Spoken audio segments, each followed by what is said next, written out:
Welcome to Liverpool 12th Man Show. I am the Liverpool 12th Man, and I am firing up the Liverbird, and I've actually invited, since it's such a big game, I had to bring in some big names. So I'm going to be introducing a very close guest, close friend of mine, but he actually does represent and call Manchester United his own. So it's going to be fun and fiery, to say the least. But still the same. It's the most important thing is that you guys are here with us today. And I appreciate you guys showing love and getting ready for this huge game against the Red Devils. I am going to bring in our first guest now. This is Willie. Willie, how you doing? Steamin' Willie Veeman reporting for duty, sir. Red Devil for life. I got you. We got you. Everyone recognize. This is a good personal friend of mine. So like, go easy on him. You know, he's ready to rock and roll. He's ready to deal with the banter. But it's all going to be fun and games as we come up on this big game. Hi, Laura. Realism Jared, big up to you in the chat. Oh man, how are you looking at this game today? I'm here drinking water instead of a green beer, but it's all good. It's only 8 a.m., but it's 5 o'clock somewhere, right? It's very true. I'm going to be cracking open a Guinness here pretty soon, to tell you the truth. Yeah, St. Patty's Day. That's probably why we have big up John Conway. Big up. We're going to be having Brian join us as well. We're going to have also JK might hop in to say hello and say what's good. Should be a fun game. How is the chat doing? I hope the chat is doing very well. It's a nice little it's not a nice sunny day here in Arizona, so it's kind of like different right now. It's a little cold for us Arizonans. Feels like we're in Manchester or in Liverpool at the moment. Yeah, exactly. It feels a little bit like it's more on that status than it is for anything else. All right, let me make sure that I can bring my boy Luis Diaz, Colombian national left winger up there. There you go. See, I brought on. That's the very great thing about it, is that the one thing we can agree on is that he does. Willie definitely has love for Colombia. So like we're gonna hear some certain love and heart for his countrymen, you know. But Old Trafford, man, it's gonna be rocking and rolling, huh?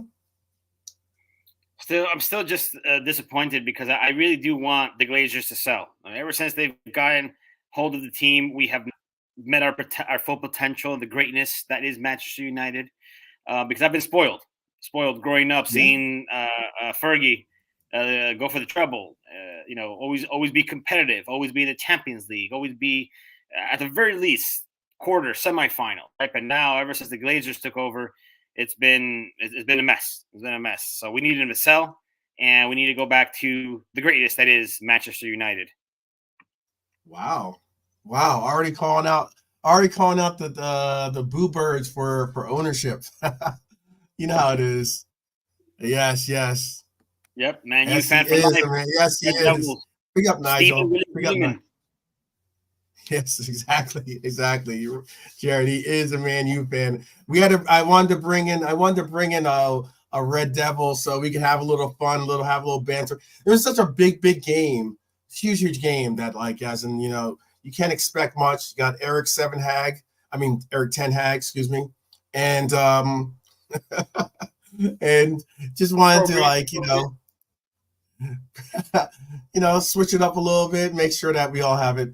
Willie has played professional soccer as well, or football, excuse me, as well. Like, as in, he has lots of his contacts, and his history in the football game go very deep. He's got contacts with the Colombian national team, the Ecuador. He's like had contacts with the Ecuadorian national team. Obviously, he's also got relations with some of the players that have played here in the United States. So yeah, Willie is very, very knowledgeable when it comes to football, and it was one of the reasons why I do enjoy chopping it up when it comes to football and having the sense of talking everything with when it deals with Liverpool, it deals with Manchester United, but also when it just deals with football in general. Like he tends to really especially bring in with US football. That's the biggest debates that we have. And I'm hoping to have this very same podcast when Colombia play USA for Copa America if they do get to that point this summer. Yeah. I would like to see us hook some things up, to say the least. And if you don't mind a shameless plug here, but Gnosis Engage is essentially, my startup that is looking to make a difference in Copa America in the fan engagement space. And so, we're looking to have, various brands and partner with various brands to offer a unique fan engagement experience. For more information, you go to gnosisengage.com. That's KNOSIS engage.com for more information, and feel free to contact us. Mm-hmm. Yeah. I was just about to get into that. Yeah, he does a great little. He has his own company now. He's somewhat retired from football. We all get older in our days. He's got a young lad for himself now. He's got a son, so it ends up being like very, very unique to say when life hits you and it moves you to other different places. But it's all good. Big up to Daz Reynolds. Big up Daz. Hi Laura, I see you in the chat. Definitely. Okay, so I got a question for you real quick too, and then we're going to get into these lineups too. And I'm going to make sure that I'm going to get some of our other guests in here. The question is, do you know why the Glazers were sold Manchester United in the first place? I personally don't know, but based on what I've heard, it was all about money. They had the money, they were able to do so, and it's one of those things where, if, in my opinion, is like just because you can doesn't mean you should. And the Glazers, in my opinion, definitely should not have, because as you can see, that they're pretty much running it more like a business. When in the UK, soccer is or rather football. I'm sorry, football is more of a passion, more of something that you really, really have close ties to. And when you're trying to run things from a castle, if you will, it definitely doesn't really make for good business sense, especially in the UK, right? I mean, if you look at Liverpool's recent success, yeah, LeBron James is part owner, but he's not the majority owner making the decisions. That's left to somebody else, which is why they've actually won Champions League. That's why they've gone far. That's why they're doing much better than Man U and have made better decisions in signing Klopp and haven't had 5 coaches in the past years. It's just one of those things that really need to improve. And the Glazers really have not done themselves any favors because they even have the Manchester United faithful against them over the past couple of years, and they just refuse to let go of what they believe could be a cash cow. But what they don't know is, football is more than just money, right? And at this point in time, we really need to get back to that essence that Man U and the Red Devils mean to the football world in general. Yeah, that's well put. Well put. Nolante, no boozer for me today. I have a very long day in front of me. Had a very long night, so it's a fun little. It's gonna be a fun day today because I have after this I have a pool party and all these other things I have to go with. I have a big artist that's gonna be rocking the pool party, and should be pretty interesting. I'm hoping that it'll be a very fun engagement, to say the least. With I'll have fun spirits to go and everything else. Is JK in the house? Big up JK. So yeah. So, and also Nolante, I did send you the link as well to your WhatsApp in case you wanted to join. I wanted to get into these lineups here. Looks like we're coming with a very strong lineup. Basically, hey, we can call it what it is, but it looks like I did pick the lineup. This is the lineup that I did pick. We did our preview yesterday, and Brian was on there with us. JK was on there with us too, and I did pick this lineup. You know, we're going strong. We're going certainly out there to like try to get some type of result today. As Hyler just said, you know, we got Adrian, Simicast, Bradley, McConnell, Gravenberch, Elliott, Clark, Dans, which I'm glad to see, Hackpo. Pretty much, I picked this lineup pretty much to the T, except for I did have Konate on the bench, but if Konate wasn't there, obviously we're gonna it's gonna be replacement of either McConnell or Dans was gonna be that replacement. So like pretty much this is the lineup we went with.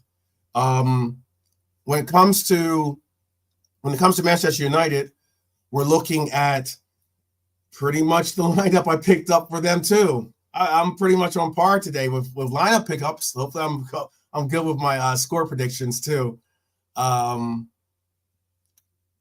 yeah, Onana, net, Wan-Bissaka, Varane, Lindelof. I think I did have Lindelof too, actually. Delot.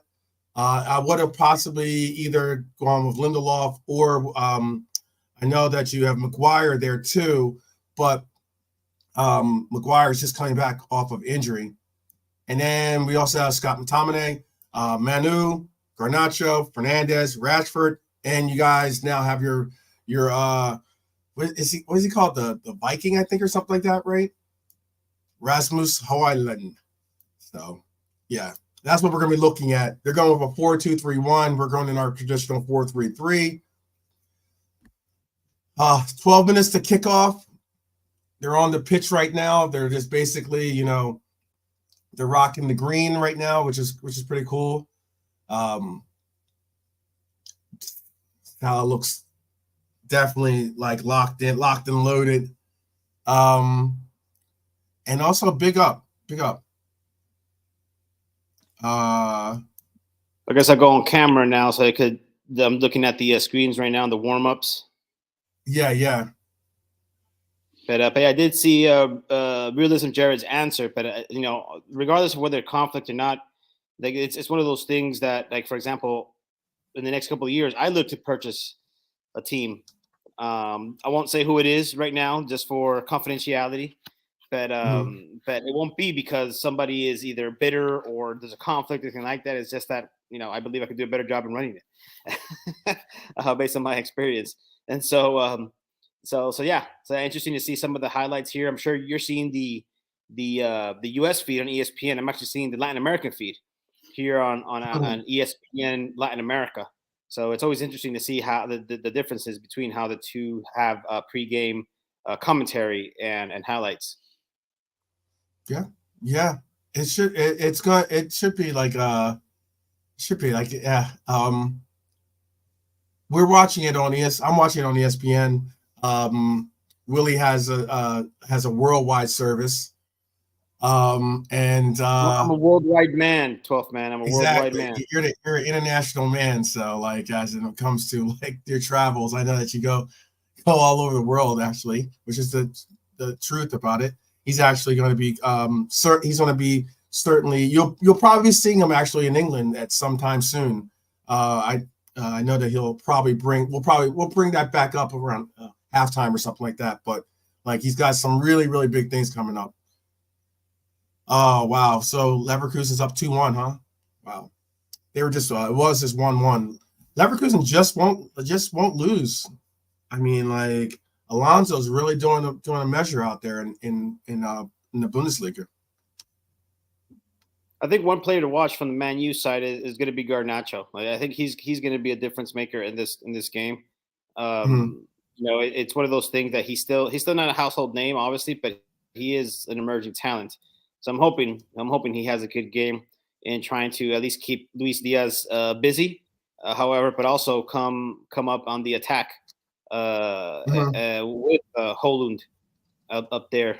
You know, now that he's finally broken the bad streak and started scoring some goals, right? But hopefully he gets back on the horse. Yeah. Hopefully. And Ederson, how long is I'm sorry, Alisson. Is it how long is Alisson out? So there's really been no timetable really set. There's really been no timetable set for like him coming back just yet. I on the preview I spoke about how that was a little bit of a concern, I guess you could say, like because like we didn't say yes, he's going to be back mid-April or he's going to be back right after international break. He wasn't even mentioned in the updates. So like that was definitely something of a little bit of a concern or a little bit of like a little bit of a something that we had to like keep in mind as to what it is that is actually going on with the injury. It was sustained. His injury was sustained in actually training. So, like I don't know exactly what all went down, but I know that it was a muscle injury. And first, I thought it was he was going to be out for just like a game or two or something like that. Now it's looking like, with no timetable set. Hey, we're all invested in Team St. Patrick today. Team St. Patrick's Day or Team St. Patrick, I guess. Is that I'm what gonna bring in? green? Yeah. What's that? Oh, I do need to put on some green. We are going green actually. Oh yeah, we should definitely go green then. Probably the jerseys we're gonna rock. Or the I have a little bit of green here, so I don't get pinched. Yeah. I'm gonna bring in this is our boy Nalante. I'm gonna bring Nalante in, our homeboy. Nalante, how are you doing, Nalante? Yeah, I'm good, thanks, Top man. How you doing? How you doing, bro? But yeah, man, I'm just ready for the game, man. As all of us are a little bit nervous because really we should be winning this, but you never know. So Yeah, you never know. You never know. that's the It's a thing. rivalry. It's a rival, isn't it? Yeah. Yeah, you never know. In rivalry games, it's always up in the air how it could go. Yeah. But, I'm not trying to. I definitely not trying to get embarrassed in front of my compadre here, Willie. I brought really? in. Yeah. That's all. This is basically your season almost. Like as in Red Devils, they need this so bad that if they don't get this, then you have nothing else to play for. I mean, the thing is that we should beat the big teams, right? That is when Man U should always show up. I really don't pay too much mind when we do lose against the smaller teams. I get even more pissed when we lose against the likes of Liverpool, Chelsea, Man City now, obviously because of the derby, right? But yeah, I mean, these are the games that really matter, in my opinion. I got you. I've seen Redbird's comment. It says, "This means war." He says, "I ain't Team Green, I'm Team Red." It is St. Patrick's Day, so happy St. Patrick's Day to those that do celebrate St. Patrick's Day. Drinking green beer possibly out there for some of you. And the reason why Ireland has no snakes, right? Yeah, I think so. Wow, look at you dropping some dropping. Here you go. We'll have our local Irishman joining us here pretty soon. So you have a local Irishman for your St. Patty's Day celebration? No, yeah, Brian is a firm part of the channel. He contributor and he makes everything. He helps solidify and bring things together. Oh my goodness. There is so Master Splinter is about to last. Oh, excuse me. Bruno is about to lead out. Sorry about that. Guys, sometimes we got guests here in the house, but you know how it is. We're just gonna keep it 100. Yeah. There you go, man. So we can go. We got my captain, Virgil van Dijk, about to lead the squad out onto the pitch into geriatric Trafford. Oops. This is gonna be a fun little banter session today because Yeah, they got the camo jerseys or the camo warm-ups.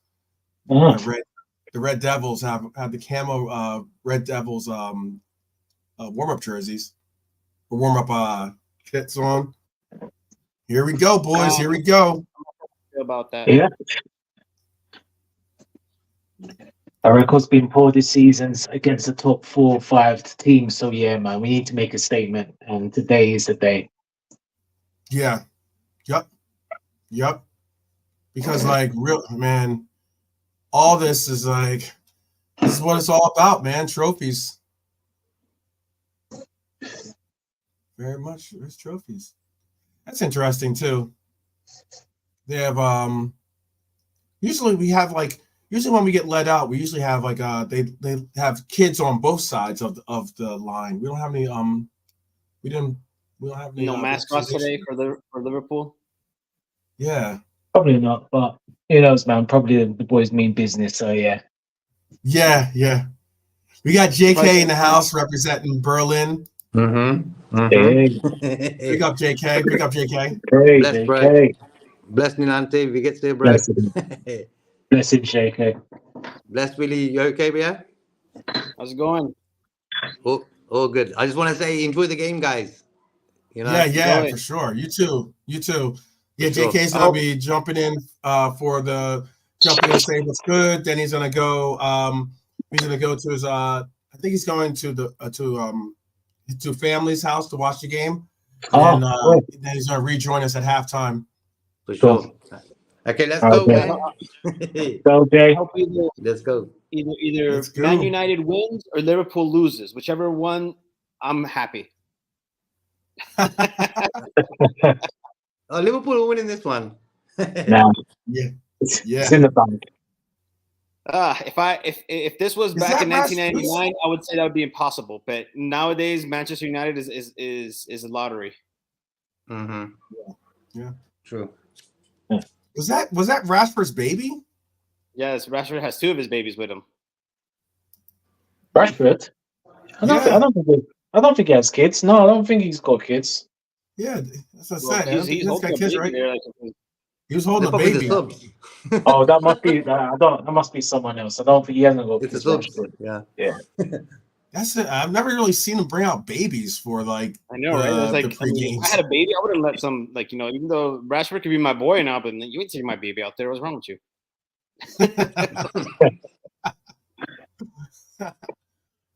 Oh man. Game time. Oh, so wait, really before that, I know you're gonna have I know your score line is gonna be different than our score line, but what was your? Do you have a score line prediction? I would say probably 1-1. Okay, gonna go 1-1 draw. 1-1. Take it to PKs. The only chance. Yeah.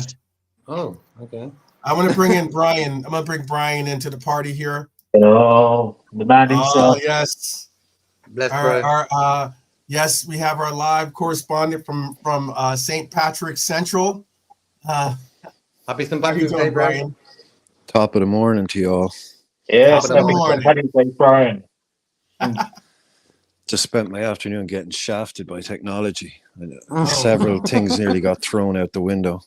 Okay. So I just got everything sorted now. So hopefully I should be up to date with you guys.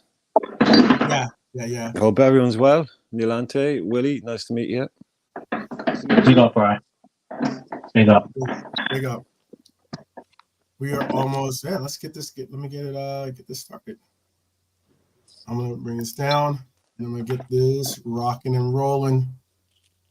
Okay, guys, enjoy the game. I'll see you in a bit. Yes. See you in a bit.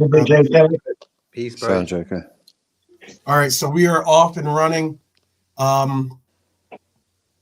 The best I have. So I know it's gonna be different on our levels. We'll try our best to sync it. Obviously, we have the chat that's got their own syncs as well.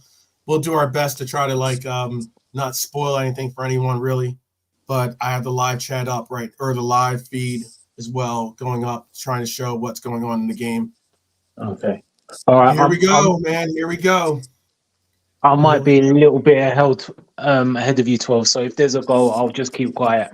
I'll wait for your reaction. Yeah. Word. I'll do my save. I'm at so the live score I have is at 116, 117. It's like actually 30 seconds behind my actual feed of the game. So Cool. Yeah, same here. Oh, that's I'm good. about 30 seconds Oh. late. Oh no, what is that? Oh, come on. Oh. yeah. That one a great start. Yeah. Yeah, come on, man. Can't be letting them do these touches in the box. No. Yeah. As long as hey, that was yeah. I'll take a Wan-Bissaka shot any day, every day. Yeah, exactly. You know, as long as it's not like, you know, someone like Rashford or something like that behind that, I'm good. I'm good to go.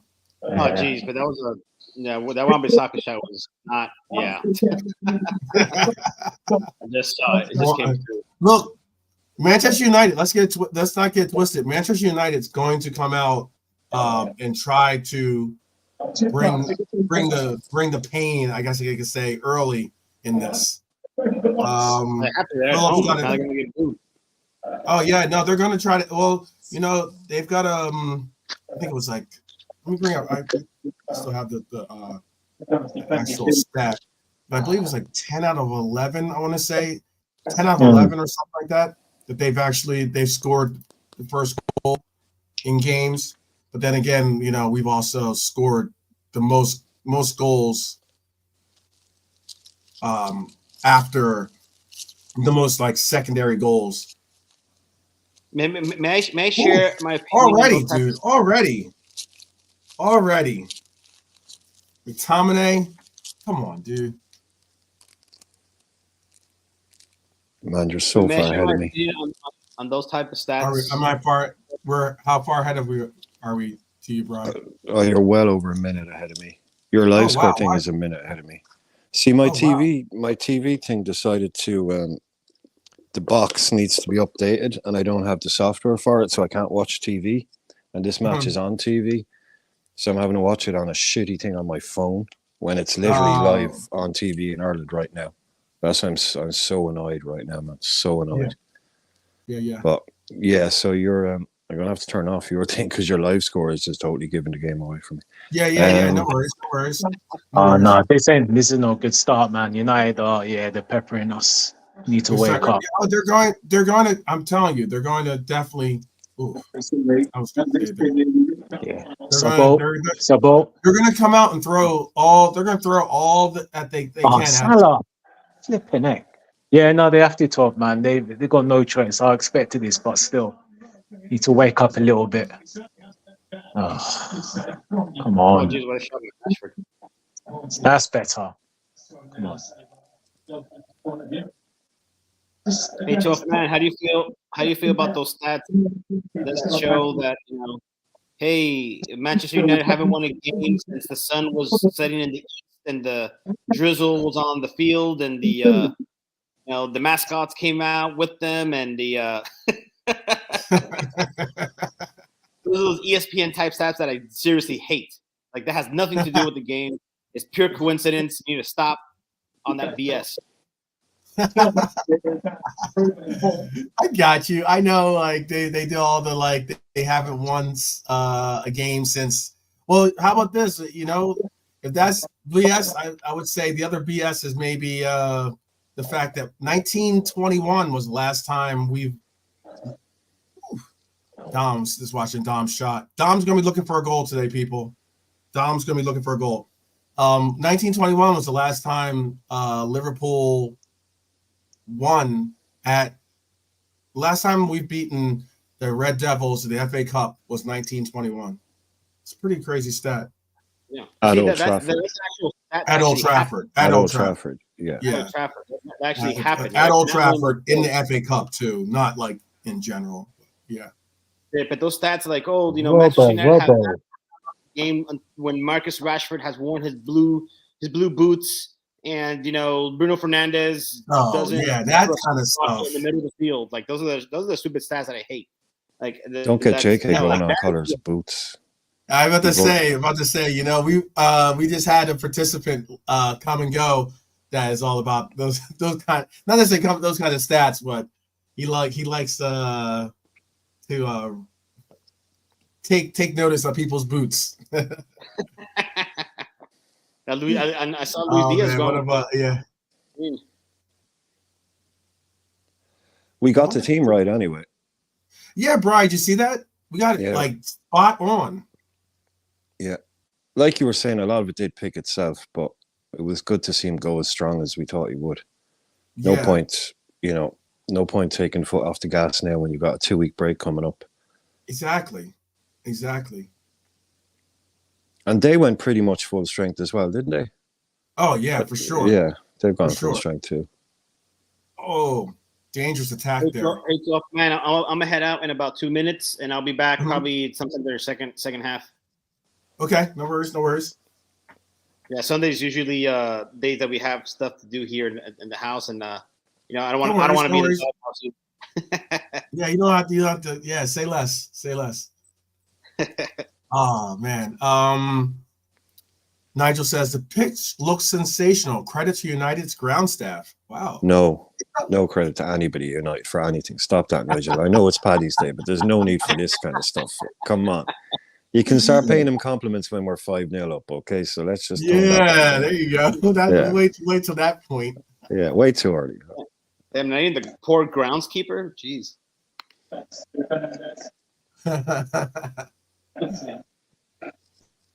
Oh man. We are definitely settling more into the game, I would say. It's not too surprising, not too surprising. Oh, watch this chance now. Oh my God, so close. Oof. Yeah. That was a good effort. Who do you guys have for us at least? Oh my goodness. I know. I just saw that effort. Oh my goodness. I know. Yeah. Right. Oh. I was just about to ask, who do you guys have scoring first for Liverpool at least? I'll go with Mo. You go with Mo? Yeah. Nolante, you got it. To the chat too. Do you guys have someone scoring first for us? Or who do you have scoring first for us? Yeah, obviously you have someone scoring first for us. But I mean, like, if Liverpool scores first, I'll go with Luis Diaz. If Man U scores first, I'll go with Rashford. Oh, okay. All right. Look at that. You never see Mo in that area, do you? No, you don't. Taking shots from that angle. Yep. From the left, from pretty mumuch from the left. Yeah. For a second there, I thought it was Diaz. He's doing it again. I mean, like, because Diaz is central. See, that's when the team really knows each other, right? He saw Luis Diaz go to the right. He knew he had to go left, and obviously that's where he found himself in a better position. Oh, no. Yeah. Here we go. Oh, flip. Yep. Yep. Yep. Oh, great. Okay. I should see this in about half an hour or so.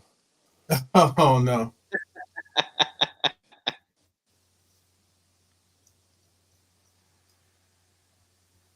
Whatever. I'm not really scared about it, to be honest with you. I'm not scared about it. Congratulations, McTominay.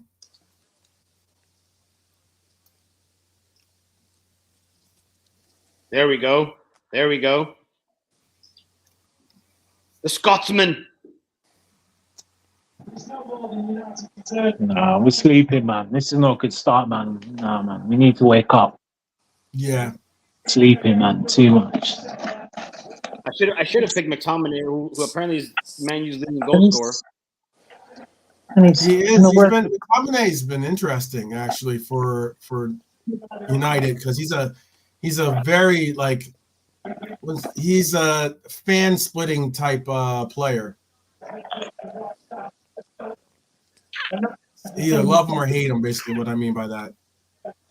Yeah, he's even scoring goals for the national team as well. Yeah, Gotta pick up Hoyland, man.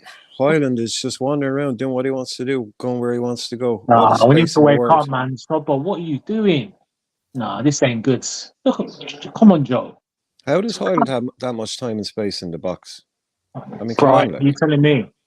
To just ball watching Kwanzaa as well. Oh, look at that. Nah, we He need to get over. just walked in behind him, unmarked. Yeah. Simple pass in behind. Yeah, 3 it's embarrassing. players. Yeah, it's not good enough, man. No excuses with this team, Lala. Again, on the right. What? Oh my God, Diaz. Oh my God. Oh, thank God for Robinson. Oh my God, we're sleeping. At this rate, it's going to be 2-0. It's embarrassing. We need to wake up, man. This is terrible.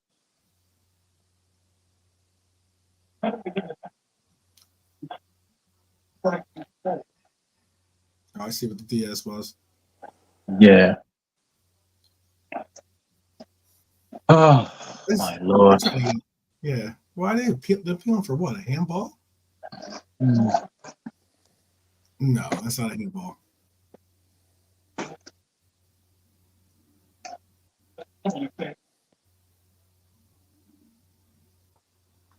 That could be a handball right there. Ball went under his through It's his legs. not. It could. Nah, that's not handball. That's no way. No way handball. It can't be an handball. But that's. I've seen much less be called a handball. No. If that's a No. handball, then the game's over. Then you might as well stop playing football. We've already said that the game is over a couple of times. Actually, to be honest with you, Yeah. Some of the officiating we've seen this year. Mm. It is always a coin toss as to what they're going to when one rule is going to apply and the other's not, to say the least. Hey, Strike oh card my bingo. We haven't turned up We yet. we are getting out hustled, winning, losing second balls now. This again. Oh my God, we're sleeping. It's like we're not bothered. Look at this. Man United playing like we knew this. Oh my God. I think we're too relaxed.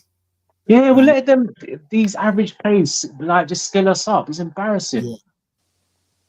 Yes, look, Sobo, delayed it. Oh my God.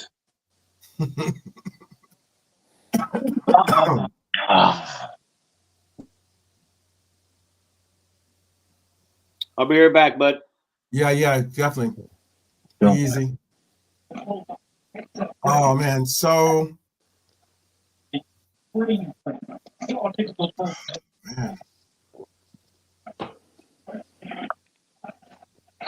Robbo. You gotta put that. I'm not expecting a goal from Robbo, but I mean, like, he's got to put that down. Agreed. Get on target. Agreed. You know what I mean? Yeah, at least get it on target. That was a good ball from Diaz back to him. He knows it too.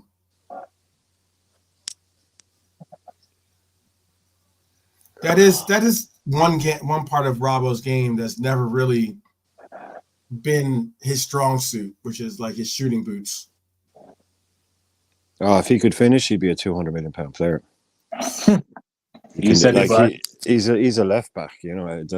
I'm kind of fine with him not being a great finisher, but his ability to miss chances is pretty consistent. He's never, but yeah, you want to talk? We were talking the other night about Diaz never being a goal scorer. Christ, I say Robbo's probably got about 10 in his entire career. I don't know, like that guy just cannot hit the target. Like, he always gets them really. It's not like he takes really awful shots, like, but he just always just misses, or he never, you know. Yeah, I know who I have as my one of my favorite left backs, at least for Liverpool. When it came to like anticipation of getting an actual score or a shot from them. Who would you like to see if we could like bring back any player from, let's just go with the Premier League era. who would you like if you could bring back one left back that you were looking to get a goal out of? Who would be your guy? I'm really. gonna go. I'll just say mine then. I'll say I like Reese. Like I always like John Norris Reese.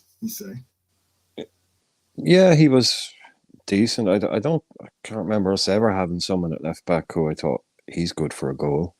Since probably way back in the 80s or something. There was probably someone, but I don't remember. But yeah, we never had, like, has anyone ever had a prolific left back? I don't know. But yeah, even Risa was pretty wild. When he did connect, he did connect. When he connected, he connected. I definitely think that when he connected, like, he had a rocket for a shot too. Oh, great free kicks. Well, more power. His free kicks more kind of power based. The ones they don't really do it that way so much. The way he used to take them, you know, they're more kind of precision now. But he used to just absolutely unleash. There was no finesse. It was just pure power. When he hit one, if it was on target, it was probably going in.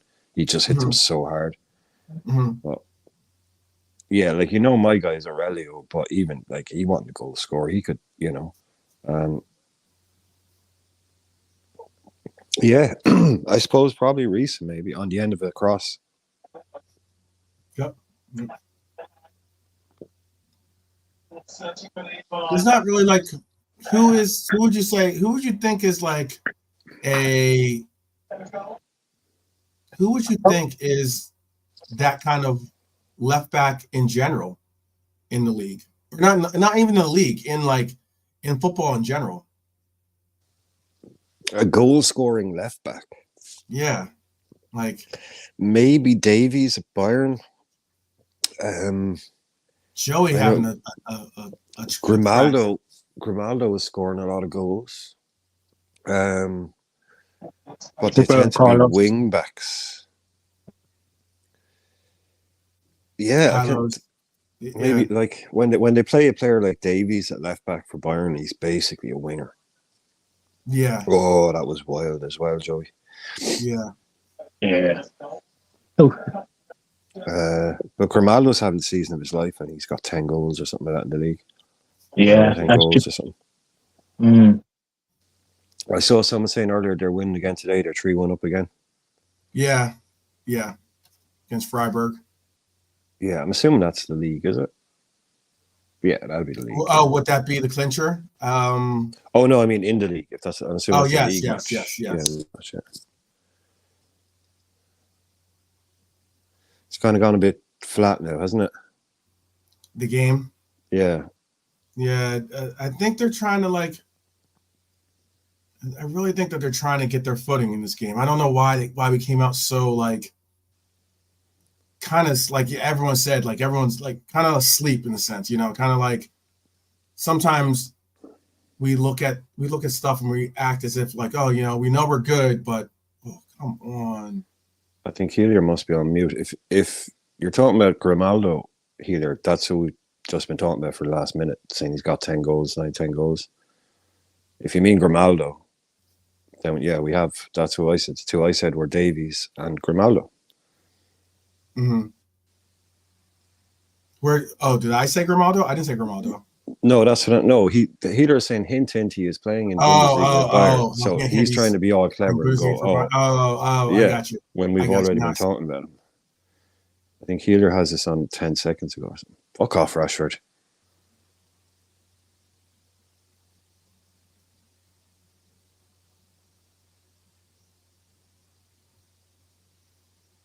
Yeah.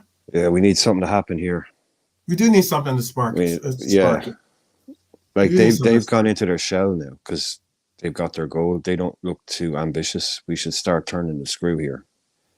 That's a good way of putting it. For certain, good way of putting it. Because like right now it looks like a lot of what we're looking for is like, you know, some shots from outside the box, and not necessarily getting it to our not getting control to the players we need to get these shots from. Yeah, we're just sleeping defensively. I mean, how are you letting Scott McTominay have freedom in the park like that? It's just yes, it's Yeah. no. We really do need to fix up. I'm not liking this at all. I see what you're saying. Yeah, I just Yeah, yeah. I mean, he's not that good. It's just the fact we're giving him the space. It's just I don't Oh, know he's what's bang going on. average, man. He is. he That is Exactly, guy bro. is bang But we're average, just man. right now we're making him look like a world beater, and it's just embarrassing, bro. But the only good thing, this I is the didn't first expect 20. this. Yeah, No, first 20. First 20. yeah, You're right. Look, first it's 20, first bro. 20. Yeah. Yeah. I mean, I think all of us expected them to come out like this, but us not to be that sloppy and just they're just out moving and passing us. Again, God, Van Dijk. Yeah. Hopefully, we can just calm this storm and just take control of the game. Yeah. Is this going to be another halftime job? Jorgen, Right. I know, but halftime. think so, Bright. huh.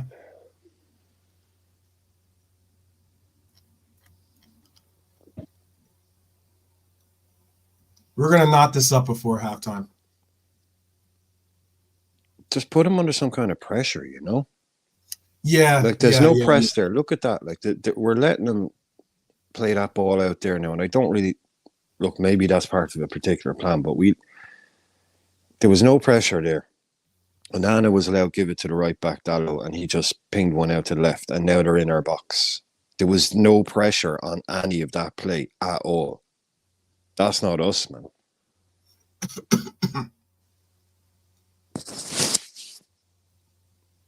You know, maybe we're letting him play it from that side. I don't know. Maybe it's part of the plan, but that didn't look like us. Just one guy kind of strolling around up top. Diaz, 20 yards away from him, just strolling. Mm-hmm.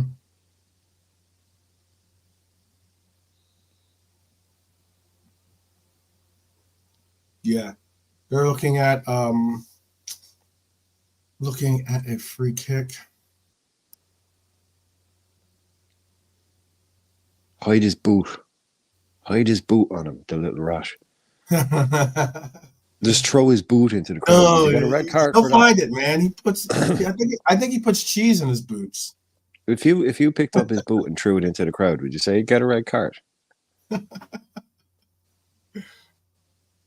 I reckon you would. It'd be like unsporting behavior. Oh yeah, like yeah, yeah. If you threw his boot, you definitely get. Yeah. You definitely get unsportsmanlike contact. Yeah, for sure. Be funny though.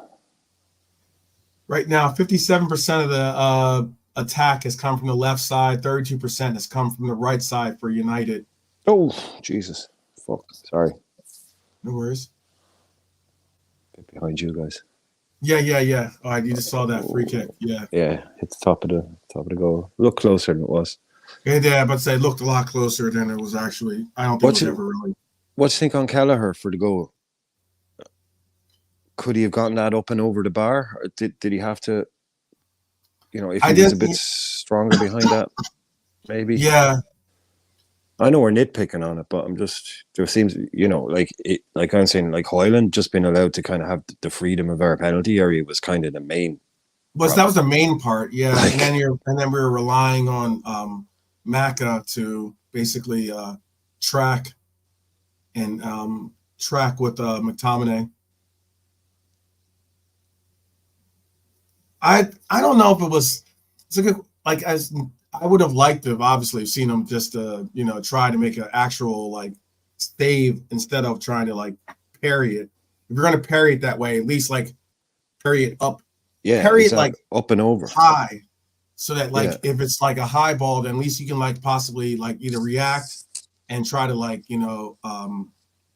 grab it again, or you can push it grab away it again. Yeah, like kind of like almost like volleyball, set it to yourself, in a sense. Yeah, rebound it to yourself, like definitely. That's what I was thinking. Could he have just gotten more of an up on it as opposed to an across the goal? But I think it came at him spinning that way, so. I think I'm being very kind of nitpicky on that one because it was just whoever allowed Hoyland to just have free entry and just receive a simple little pass. Yeah. And then when you see the replay, he's turning and he's shooting, and there's no Liverpool player within 2 yards of him in the box. Mm-hmm. Mm-hmm.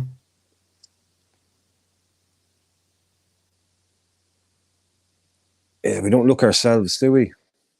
Not yet. We haven't really gotten. I mean, like, what is this like? Maybe like the second time I think I've seen Darwin.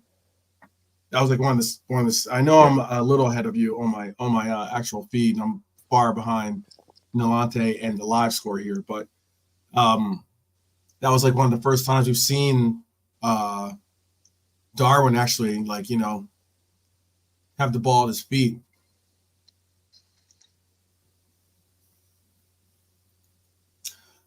What's interesting too is that it hasn't really been much of like a midfield. Even though I get McTominay did score the goal, it's not really like a battle of the midfield as of just yet.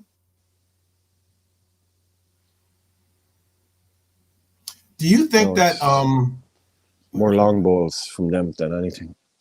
Yeah, exactly. Yeah. Do you think that? Do you? How about this? I know that we do implement it every once in a while, and you can occasionally we'll see like Gomez playing in the position. But do you notice the difference when we don't really have Trent in the inverted? Can you at least can you like really see the difference? Well, you notice when Gomez is doing it in terms of how differently, like there's still a body in there. Mm-hmm. But yeah, when Trent is when Trent isn't there, like the way he does it is when he's doing well, he's all action. He's constantly involved. Yeah. Yeah. When Joey does it, yeah, it's a very different kind of way. It's more of just a shape thing as opposed to how much he gets involved. Mm-hmm. Sometimes I saw Bradley do it a couple of times, and he was more busy. It seems maybe like the kind of player, whatever player you're not going to ask Gomez to do what Trent does, like, basically. Yeah. So it is a big difference. I think it works a lot better. We have the big gap down the right. I know that's what we don't like, but we're going to get that. So, but if you are doing it, yeah, it is a lot better with Trent doing it. I wonder if oh man, I wonder how we're going to break down because they're definitely going to be sitting back in the shell. They're basically going to do what they did against City, and that is they've scored their goal. Now they're just going to sit back, try to hold on to this shell of their defensive shell again. Yeah, they've no real incentive. They'd be I think they'd be scared to come out and try and win this 2 or 3. Oh yeah, easily. They've gotten what they got what they wanted, which was they wanted to get that, that initial goal. But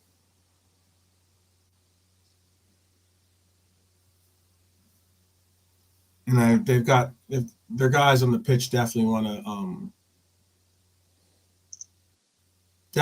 to try to add to that if they get the opportunity, but they're not going to press.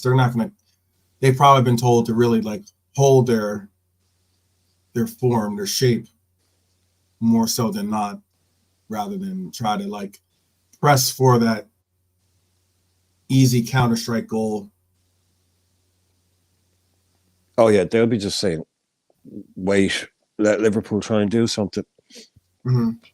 And if you get an opportunity, but this is basically what they tried to do against us in Anfield.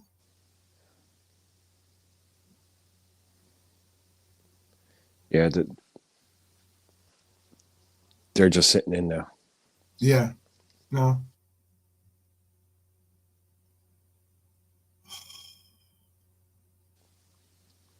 It's good. That was good. A little bit better.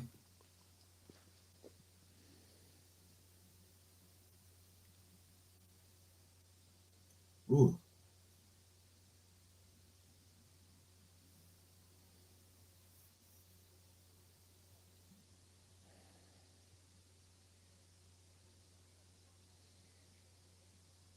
Oh man. Yeah, at least that was something. Yeah. Yeah, but McAllister had it coming. I knew as soon as he made that tackle. As soon as he made that challenge, because he's already been warned before. See, like we're talking about Robbo's finishing earlier on. That's what you want Robbo doing. Is crossing like that. Yeah. You know what? That's what he's best at, is putting that kind of ball into the box, and then it's up to other people. He's not doing that as often as he used to. Just being a proper attacking fullback. Yeah. Yeah. You know, just get 3 or 4 people running into the box and get him crossing it in.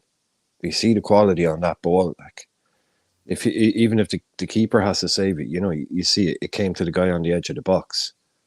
They're almost undefendable. You have to just rely on a bit of luck to get rid of them. Yep. Because we're not going to get it from the other side. We're not going to get any of that kind of penetration from the other side with Joey going down whipping balls in. So,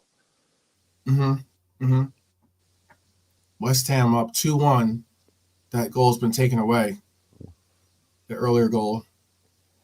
Yeah, the kid that used to play for Arsenal got one. Greek lad, Mavropanos. Wiped out. Oh my gosh.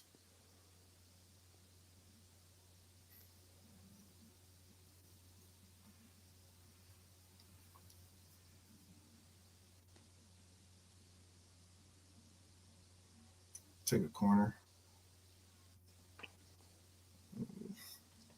All right, came back.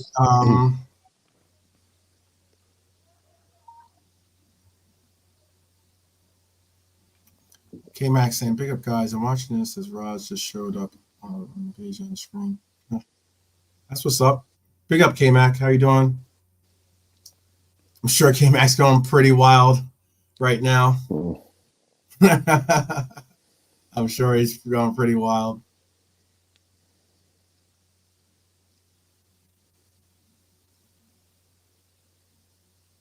Going down the right-hand side of Rhinestone last. Yeah.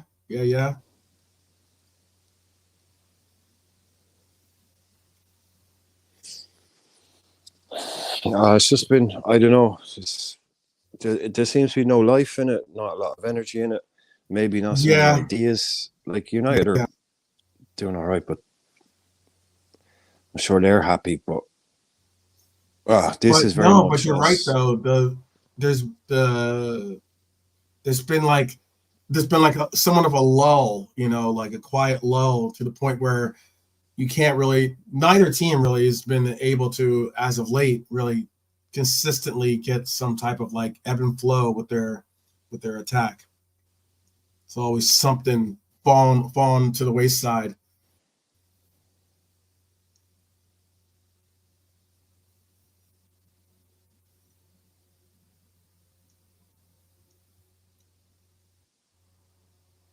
We are at on my feed, I'm at 33, 52, 53, 33, 54, 33, 55, 33, 56, 34.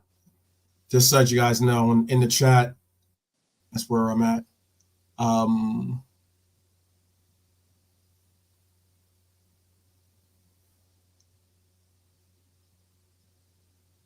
We're looking to try to get this equalizer.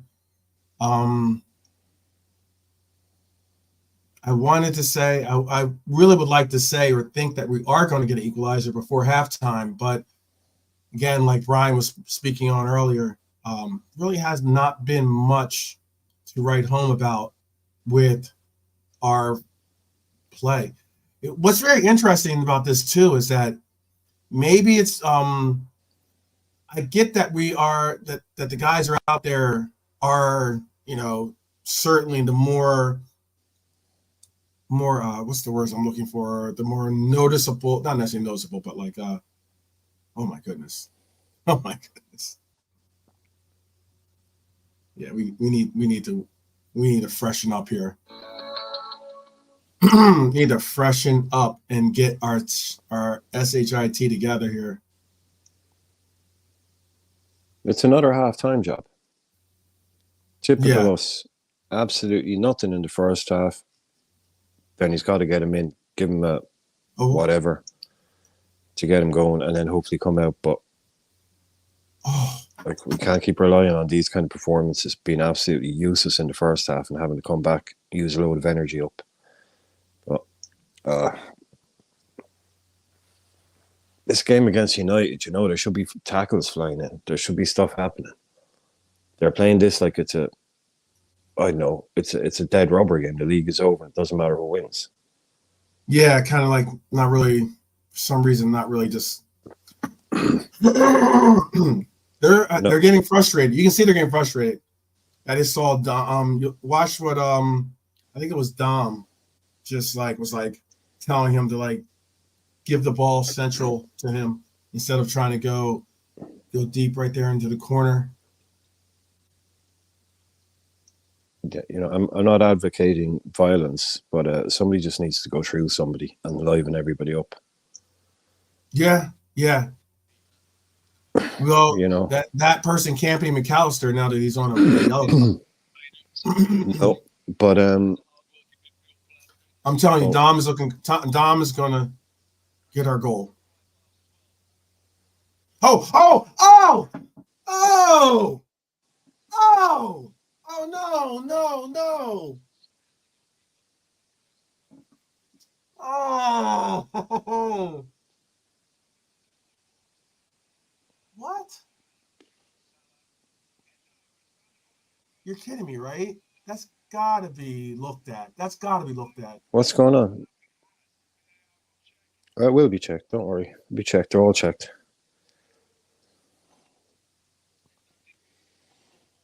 Oh, he's not offside. He's not offside. He's That's not. goal, right? It's his shoulder, and you can't score with your shoulder. So,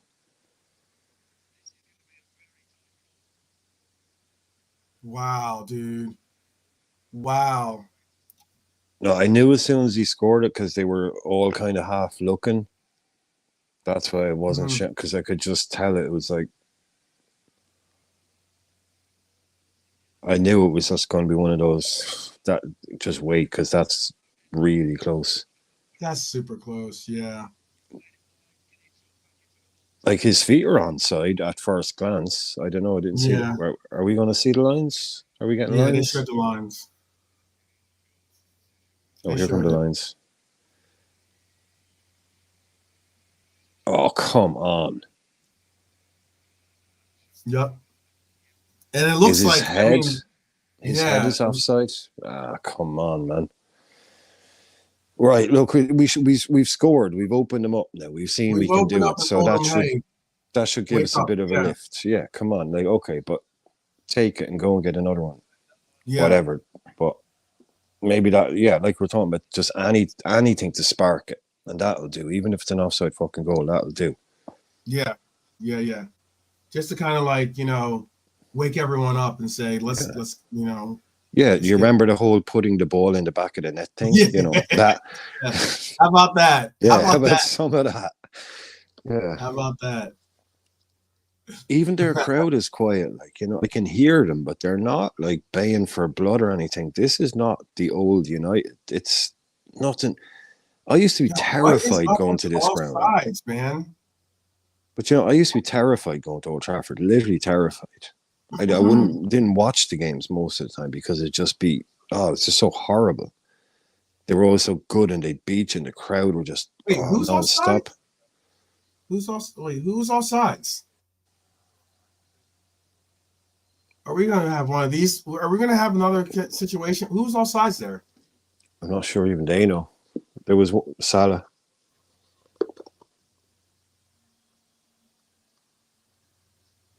Salah, you do not have to cheat. I know that you. They're tight calls. But you want them given. That's what we're getting. Yeah, so. No, I mean, if they're all sides, they're all sides. I'm not. Yeah. Yeah, like they say, you can't be a little bit pregnant. Like that. You know that phrase, you can't be a little bit pregnant. You're either pregnant or you're pregnant, or you're not. You're either off or you're not. So just call them and get on with it. We want them, so. Better touch, Macca.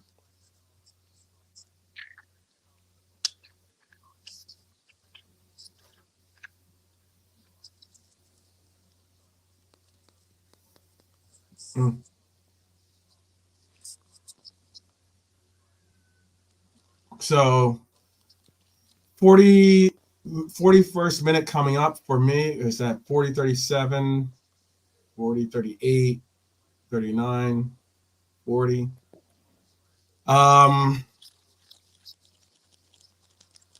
Yeah, looking at a goal kick here. That's where I'm at. I know that the live score is a little ahead of me. I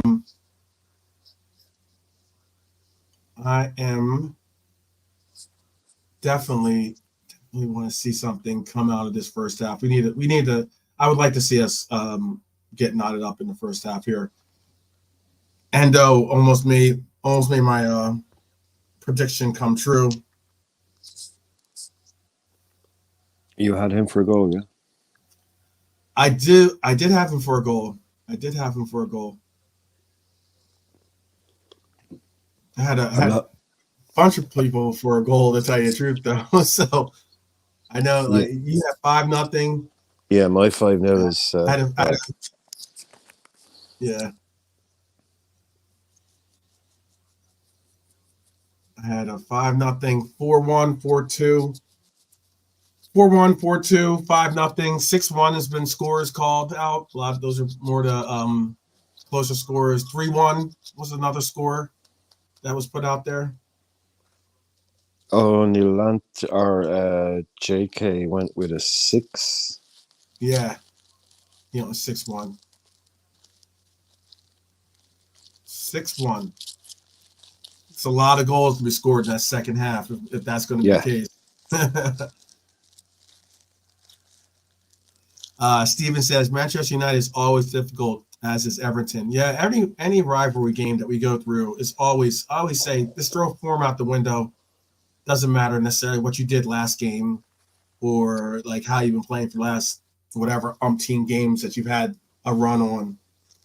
When it comes to rivalries, it's different. You almost, sometimes players can sometimes let that rivalry, say jinx, but like that rivalry, stay with the DS. Yeah, there you go.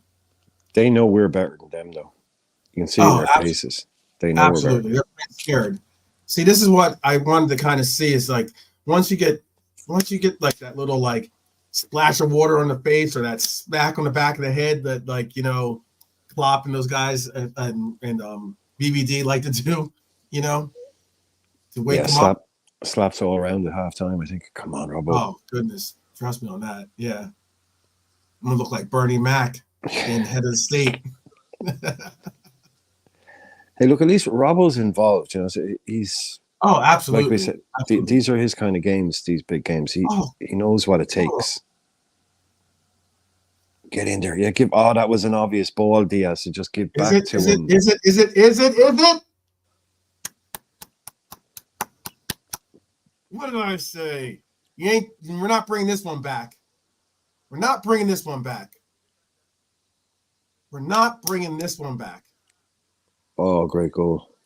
You got your Macca goal. You said McAllister. We all said McAllister. I was saying that afterwards. We all said VVD. We all said Mac. We all said Nunes. That was a deflected goal, too. It's deflected in.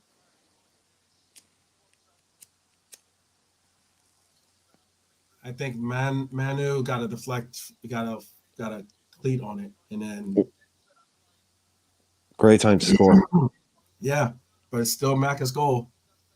Let's go, people. Have faith, like I said. Have faith. Like I said, 1-1. 1-1. Look, if United thought that they were going to just be able to hold on to a 1-0, game, they were kidding themselves.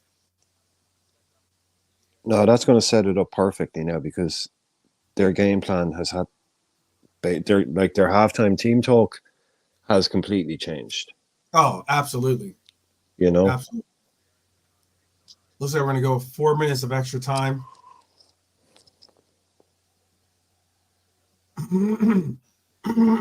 Excuse me. Good for. Was that Darwin? That was Darwin get that header? I'll have to wait. You're ahead of me. Yeah. No, I'm asking you. I'm asking you, Brian, because just so you can tell me. Oh, Yeah. Come on, should have got the ball. it was header away. Yeah. Yeah. Good for Yeah, him. that was Darwin. Yeah. Only because you know why? Because I remember Darwin didn't do such a great job of guarding against the free kick at one time against I think it was Darwin's man that got Go on, Joey. loose. Monte, Go on, bro, Joey. come back. Oh, well done, So- lads. Now, see, that's what I'm talking about. Pressing high. Oh, and good ball. Oh, Oh, we're gonna slowly fall into form here. We're gonna slowly fall into form now we start forcing mistakes. Yeah? yeah. because Ah, yes. Woohoo! Get in. Sorry, guys. Seen it? Got it? Oh, good. Yes, get in. I Come thought you on. weren't going to give away spoilers, Neil. I know. Sorry, I know. Brian. Sorry, 12. You know what? I'm going to shout. worries. Sorry. Oh, sorry, guys. I've kind of been Mo a bit of a Salah. hypocrite, haven't I? Mo Salah, A tiny wee little Salah, bit. Ryan, You're all good, man. Salah, Right. Sorry. You're all good. Egyptian king. This is what I'm saying. Forcing Let's mistakes. go in the halftime. Yeah. 2-1. Put them Yeah, under see- pressure, make them make mistakes. Exactly. Yeah, we're just upping the pace a bit. Yeah. That's all we needed to do, bro. Exactly. And that's look. This is it, both of you. And look, so that's good. Well Let's done, do it. Joey. Joey Gomez. Yeah, that's it. My guy, Joey. See, robbing that ball. Yeah. Wan-Bissaka putting his hand up like an idiot, Let's get and let's then get- your friend 12, the Splinter, taking the fall. Who? Oh, Was come it on. was it Bruno? Under review? Yeah, Who do it we was force Brian. the ball off? That's Yeah, so exactly what you want. Yeah, Bruno. Yeah, Exactly. Yeah, bro. Yeah. That's he's So- lying on the ground, Yeah. complaining, and we're scoring a goal. That's exactly what you want. He's lying there looking at the linesman, going wah wah wah, and Salah's putting it in the back of the net. Oh, please no. Oh, you're Oh, not okay. serious. Yeah. Look, There's no way. There's no way they're gonna take this away from us. There's Oh, no good. way. I was about to say. I was like, oh my god, Yeah. really? Yeah. yeah, everyone Oh. stopped. You know what's Yeah. I'll just, Brian? I was gonna say real quick, guys. You know what's Yeah. funny about this is that like we were talking about VAR and everything Mm. else. That's the crappy part about VAR. I know that like we can't put life on pause, but like the sheer fact that you can like go from like jubilation to like you gotta press pause to see if you can celebrate truly. You know, Yeah. It's ruined the game, It's basically. horrible, man. It's really Yeah. one of the best parts, if not the best part of football. Immediately going nuts, celebrating a goal. yeah. It's taken that away from fans, and Yeah. yeah. Now you get this weird kind of second celebration when it gets confirmed. It's just like yay, it's just like Yeah. Let's wound up. Bruno's already wound up, man. Look at Bruno. He's already like punching the air. He got a yellow card. yeah. The can I just say like but just remember this one when people talk about marginal calls. We got a big call at Old Trafford against Man United, and 20 minutes ago, I heard someone saying we're not going to get anything because all the refs are from Manchester. So we got a VAR call that went our way. We got a strong challenge on Bruno went our way. We got a goal all away at Old Trafford in a big game. So if that's a ref conspiracy, then they're doing a good job in hiding it. Doing a good hype job. Have to. Yeah. Okay. After that first 20, would I say 25? Yeah, we weren't. I mean, we had one or two chances, but we weren't great. But after that, we kind of picked up the pace, and this is what happens. The goal. I think for both of you, 12 from Bright, if we get the third goal, game over. Yeah. Oh no, trust me. I mean, like if anything, Yeah. United, I think, is looking at it as like we cannot. If they give up another goal, they're going to their whole like demeanor is going to just like fall to the floor. Yeah. and that'll be I great. To see. really think that keep your eye on Dom, people. I'm going to say this right now. This is just my perspective. Keep your eye on Dom. I think Dom really, really, really wants to get a goal in this game. He's demonstrative in wanting the ball. He's been demonstrative in looking for shots. He had that nice little volley earlier in the game. That was a nice volley too.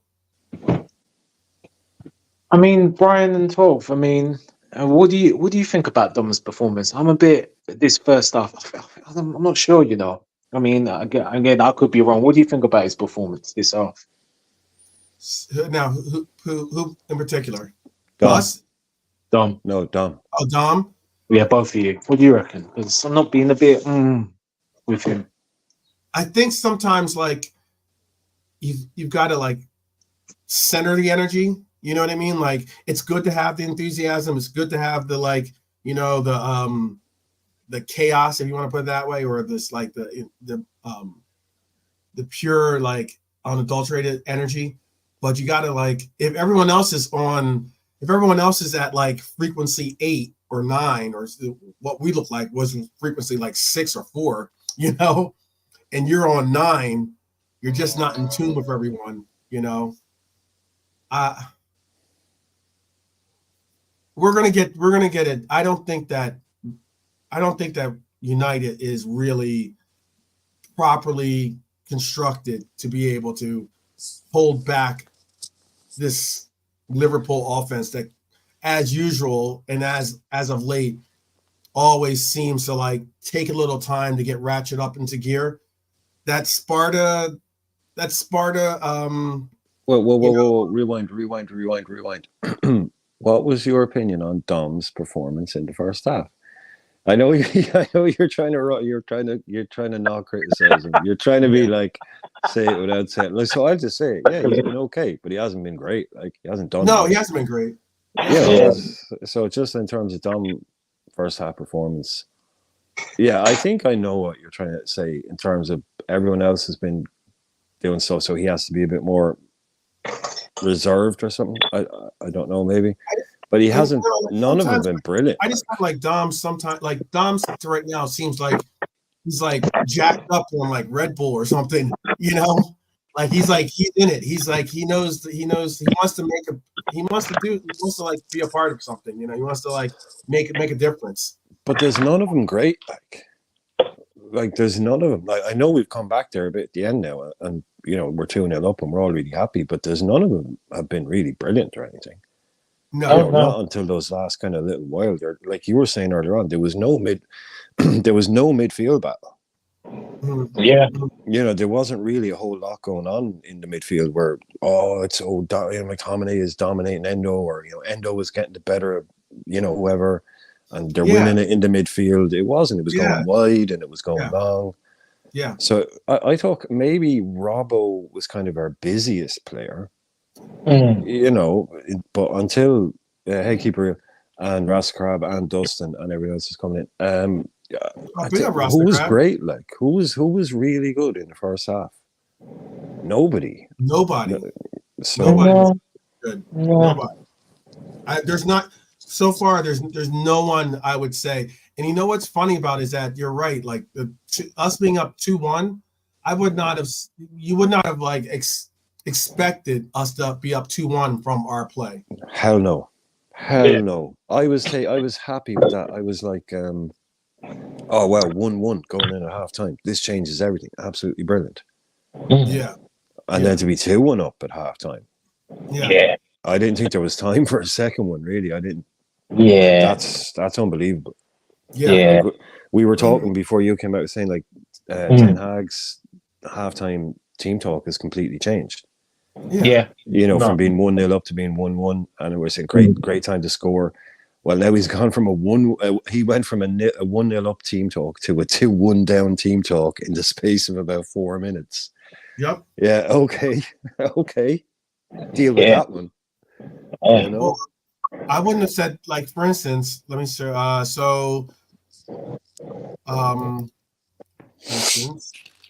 me make sure. 59%. 59% for the most part. 41% for ball control. We were looking at 45% dangerous. It's funny, they say 45% dangerous attack. You would not have necessarily seen it as being 45% of the time we had a dangerous attack. 33% though for Manchester United is a little bit concerning. 19% for their attack, 21% for their attack. It was in the attack zone at least, and 34% was in ball safe zone. 48% for them when we have possession. Also, with this right here is something that I looked at. Not many corners, which is surprising. I thought we'd have a lot more corners, to tell you the truth, than we actually do. And that's a concern for me. One of the things I look for in a game is if we tend to have more corners, it obviously means that we're obviously in their third more often. We're getting shots off. It means that they are playing the defense, but deflections are going out or shots are going out off of them, and we're actually going to get a crack at it from the corner. But it also means that we're probably on the front foot if we're getting like a high number of corners. 2 corners for us, 1 corner for them. So 6 shots on target for them, 5 on target for us. We both had 8 attempts. I don't like the fact that they've had 6 attempts that have been on target. That was what we were talking about earlier about not being in the right frequency or not in the right, not in that right step with everything. It wasn't an attacking game. Yeah. It wasn't a very good attacking game from either side. Someone else was saying earlier on, that they weren't Man United weren't very, very good either. And that's a fact. Yeah, we've been saying that all afternoon too. This isn't like they're not good. Like we're not playing well, but we're obviously still way better than them, and they know it. Yeah. So they don't scare me at all. Like this is what I was saying earlier on. I used to be terrified going to Old Trafford. Yeah. This to me is just like playing, I don't know, Brighton or Aston Villa or something like that. This isn't Old Trafford where you're terrified. It's a completely, the atmosphere isn't like it was. They don't have the players they used to have. They don't have the attitude. They don't have the arrogance. They don't have the likes of Gary Neville and Roy Keane, or even, I don't know who they might have had, like a Ronaldo back in the day. They just have nothing. There's no spine in that team. Their biggest kind of guy is Bruno Fernandes, and he's just as likely to be lying on the ground complaining, watching Mo Salah scoring goals, is actually having an impact on the game. So, do you agree with what Keep It Real has to say? He says Manu's been taking the piss out of Gomez on the left wing. In what way taking the piss? Because I know sometimes kids, when they say that, they mean it differently. Like, as in, like, playing really well. Oh, says, playing well, Brian. Yeah, that's what he means. A couple quality pieces. They have no. Yeah, KJ's also saying they have no leaders. Yeah, they don't. They have that. He's spot on. They have no, like Rafa Varane. They turned him into a shadow of a former shadow of an ex-player. I mean, that guy was one of the best in the world at Real Madrid in France. Oh yeah, that's why Real Madrid still sold him for a reason to United, because he was done. Casemiro too. They knew he had probably 1 year left in him. Yeah, 80 million. But again, Brian, the UK media, United fans lapped it up and hyped it up because it's Real Madrid, Casemiro, and rare. And what's happened since then with both of them? Just goes to show. Why? Yeah, it's like that kid Manu. He's like all the United. I don't know about him, but I know all the United fans started raving about him because he came in and played well, and they were really bad at the time, sort of saying, "Yeah, look how good he was. Look how good Garnacho is. We're 11th in the table. We're terrible. We may as well just play these kids because they care and they're really good." And they were all bigging up this Manu kid, but I thought he was more of a central midfielder. So I think that's more his thing. I don't know a lot, but I know the Man United fans do rate him really highly. Him, that other kid they got in they thought was going to be class, and he left, and now apparently that Mengi kid or Hannibal Mebry, is it? You know, so they really, yeah, he is. It's like everybody said it from last season. They weren't doing well, and they brought a kid in, and we've seen this season how much everyone loves it when one of the kids comes in and does brilliantly. Everyone gets behind him straight away. Yeah. So, but look, we should be steamrolling these. We should have been woken up now. But look, this is us v them. It's not Liverpool, Man United. It's not. This is this team versus that team, and we're a lot better than that team. Yeah.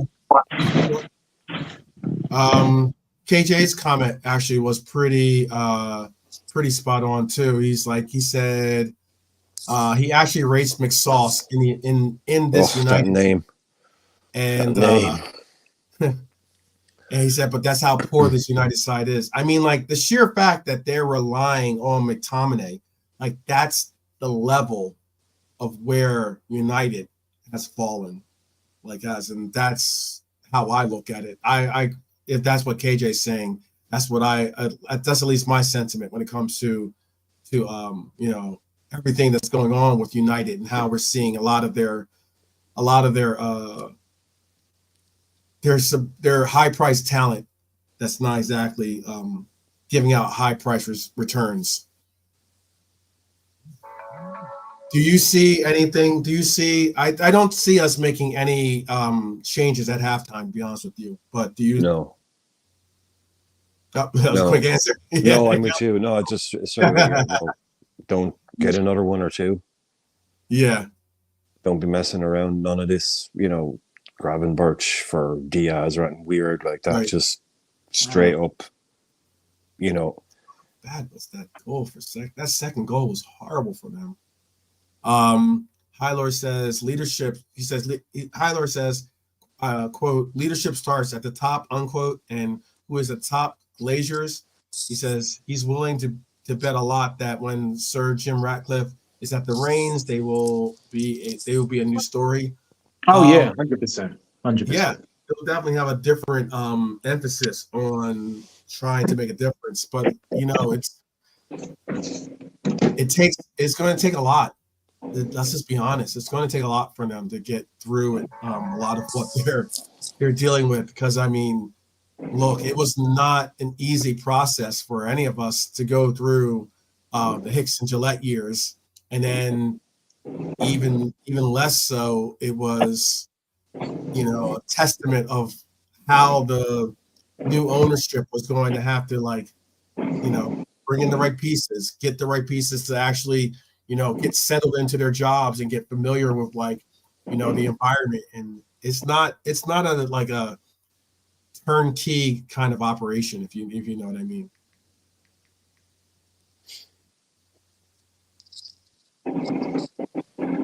No. Yeah. No, 100%, 12. But the fact of the matter is, which is funny about United, is the fact they got Eriksen and Anthony on the bench and McTominay starts. McSauce. It just shows how far they've fallen, Yeah. Yeah. Crazy. It is kind of crazy. Yeah. It's kind of crazy. And another good question is okay, so Sir Ratcliffe comes in, does that mean a new coach is going to come in, or do you stick with Erik ten Hag? Erik ten Hag, I think, understands that, and this is why I thought that you weren't going to get a United team that was going to come out and sit back. I think that they knew that they probably weren't going to compete with us completely, go toe to toe. But sheer fact is that they have to get a result in this cup. They have nothing else to fight for other than possibly trying to get a place in Europa. That's if they're lucky, because the pack is pulling away. That top four, if not top five pack, is starting to pull away from them. So now it's like a question of what happens, Yeah. We're about to start the second half here. Yeah, and they start better than we started the first 20 to 25 minutes. Mm-hmm. Mm-hmm. Bring in JK. Bless, bros. Okay. Oh, what a finish to the end of that half, yeah? Yeah, That's why man. he's for Liverpool. That's why he's for Liverpool. Yeah. Yeah, certainly so. You guys seem nervous or something. No, I said that we would get the equalizer. And I definitely thought that I was disappointed that Endo didn't get his goal because I thought Endo did have I thought we were about to have a Endo celebration. No, but at the end of the day, I was just happy you didn't want to go in at half time 1-0 down. We've gone 2-1 up. So come on. It just switched just in like 5 minutes or so. But it's good. Yeah. We're not actually playing great, I'll tell you the truth. No, that's what we've been saying too. I think the chat's been saying that as well. Definitely the chat's been saying that as well.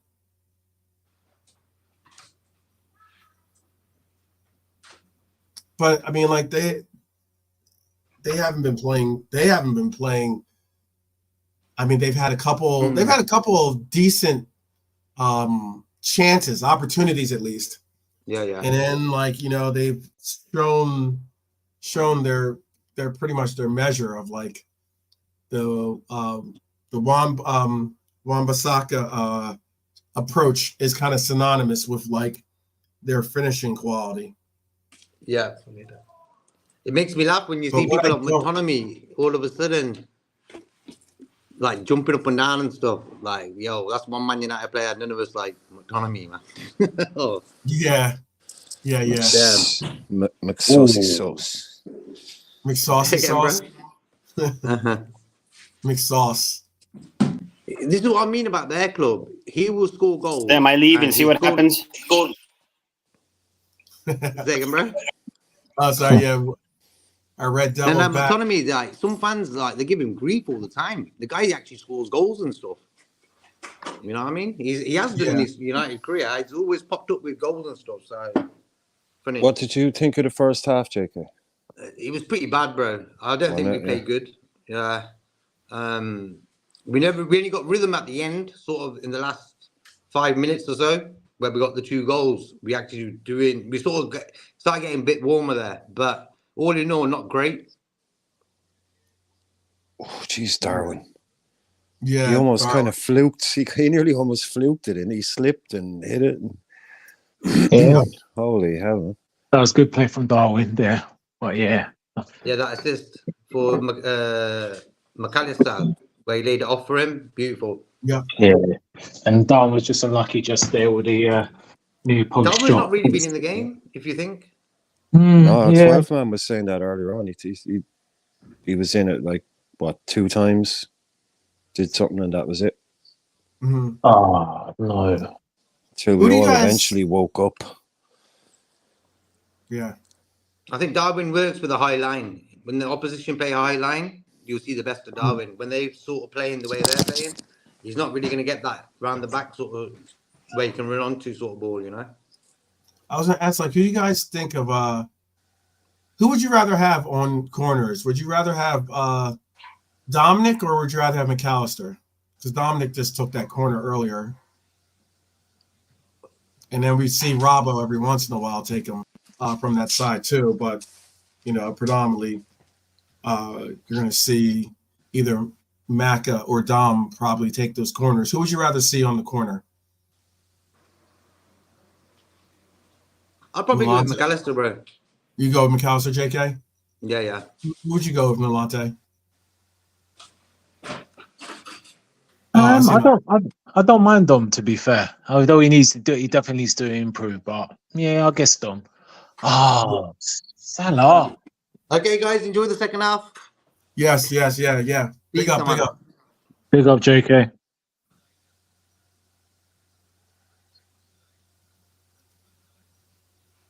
Oh man.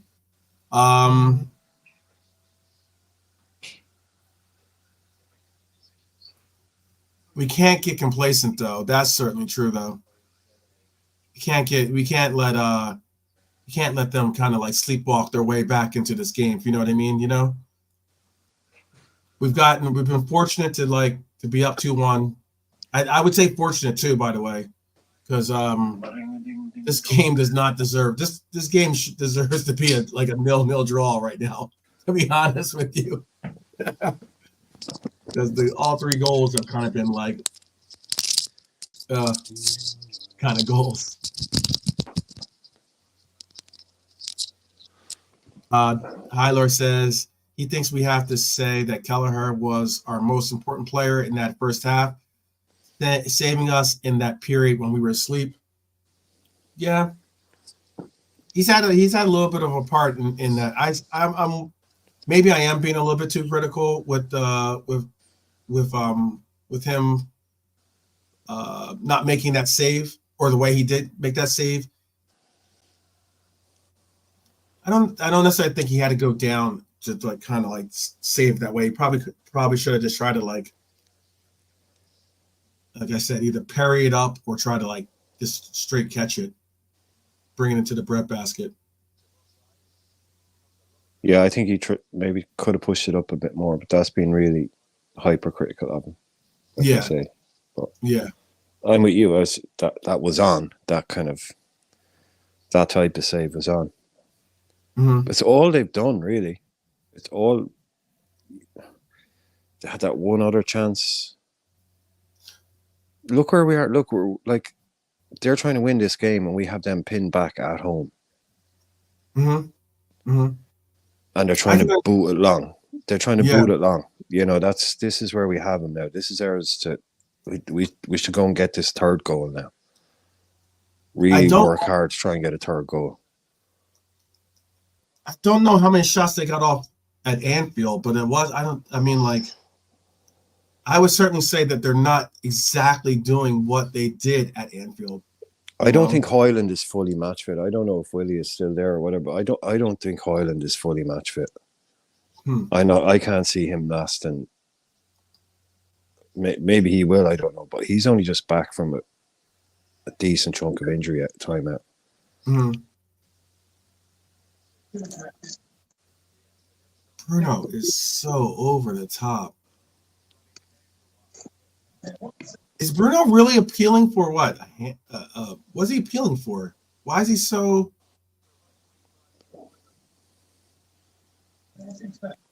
He'll appeal for anything. Oh, I know. Yeah, I think he tries handball.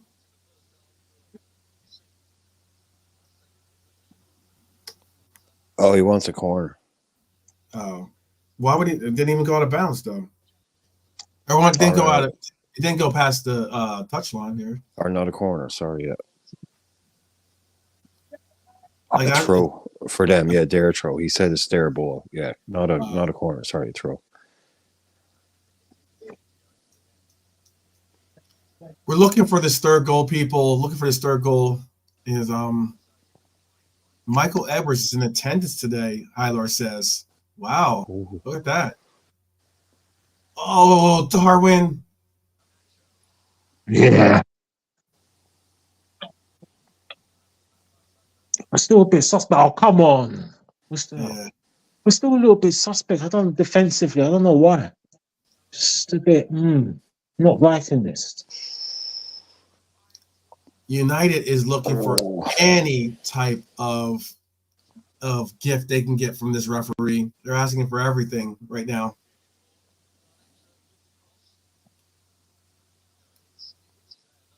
Everything and anything, even when it's not something. 54, 55, 5405, 5407, 5408. I know to skip, but try to get back up to it. 54, 12, 13, 14, 15, 16. That's where I'm at right now. Who are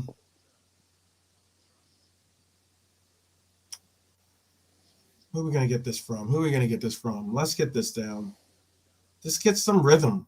Just got to get some rhythm going. You just look discombobulated.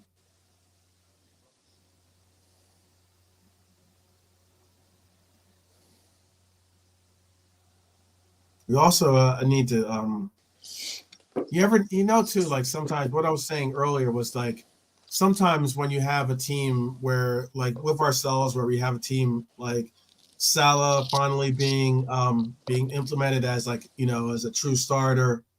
It's one of the first times we've had this front line be the way it is. I'm telling you guys, Dominic's looking for a goal. He's looking for a goal, people.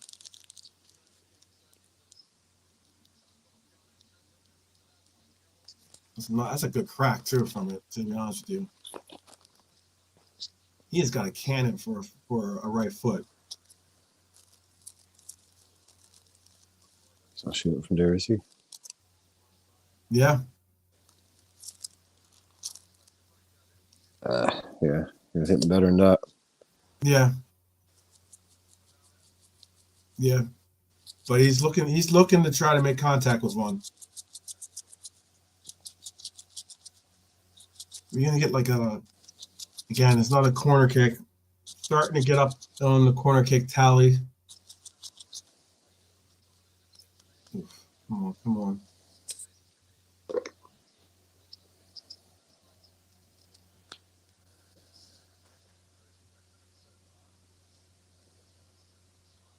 Pushing ahead, we've got a little bit of a dangerous attack for Liverpool right now. 12 attempts for Manchester United, 13 attempts for Liverpool, 7 on target for each team.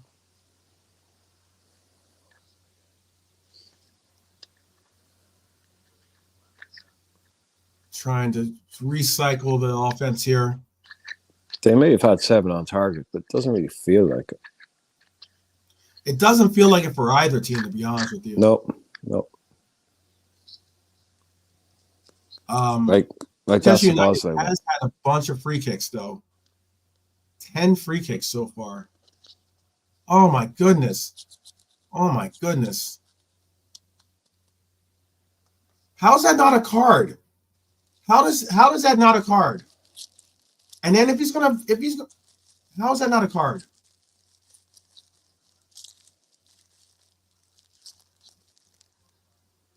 Bruno is oh my God. I just like us to up here just another 10% just to get this third, because it's one thing that just annoying me in this game is when they attack, we're making Wan-Bissaka look like the best right back in the world who's dribbling and it's kind of irritating me. But yeah, we're not even playing 100%, but we just need to just step it up and just finish the game, please. Yeah, just one more will do these. Yeah, bro, that's it. One more and they ain't coming back. Guaranteed. You can get one more, but I'm looking for 2. Yeah, you're looking for 2 to go to that pool party later tonight, 12, yeah? Yeah, exactly. Yeah. Racks off, yeah? Yeah, there you go. There you go, mate. Hey. No. Yeah. Let's get this. Dom is looking for something, man. I gotta say that was a card for Bruno. That should have been right. Yeah. Oh, fair play, to the ref. He's tried to let things go. So fair play to the ref. He's had quite a decent game, to be fair. Well, I think he let that go because Bruno is already on a yellow card. Oh, God, I can't remember, is it? Oh, yeah, I can't remember that. He's yellow already card. on a yellow card. He got a yellow card. I want to say possibly for dissent. I'll figure out what it was for. Look at this kid, look. Like he's on an Instagram date or something. Look at this, look. Lying down behind the wall like he's got nothing to do. Yeah, look at this. On an Instagram date. What the hell? You know what's kind of, I see what you're saying. You know what's kind of sad about that is that you can tell that Garnacho's like not all in on that one. Yeah, he did. Like that is not how you're supposed to do that. Yeah, if you're gonna lay down, you gotta make yourself big, not like kind of like he's kind of like laying down. Yeah, it needed to come down more. Obviously, he says when it goes over the bar, but We could thank Ronaldinho for the alligator. Yeah. Yep. Is that what you guys call it? We call it the draft excluder.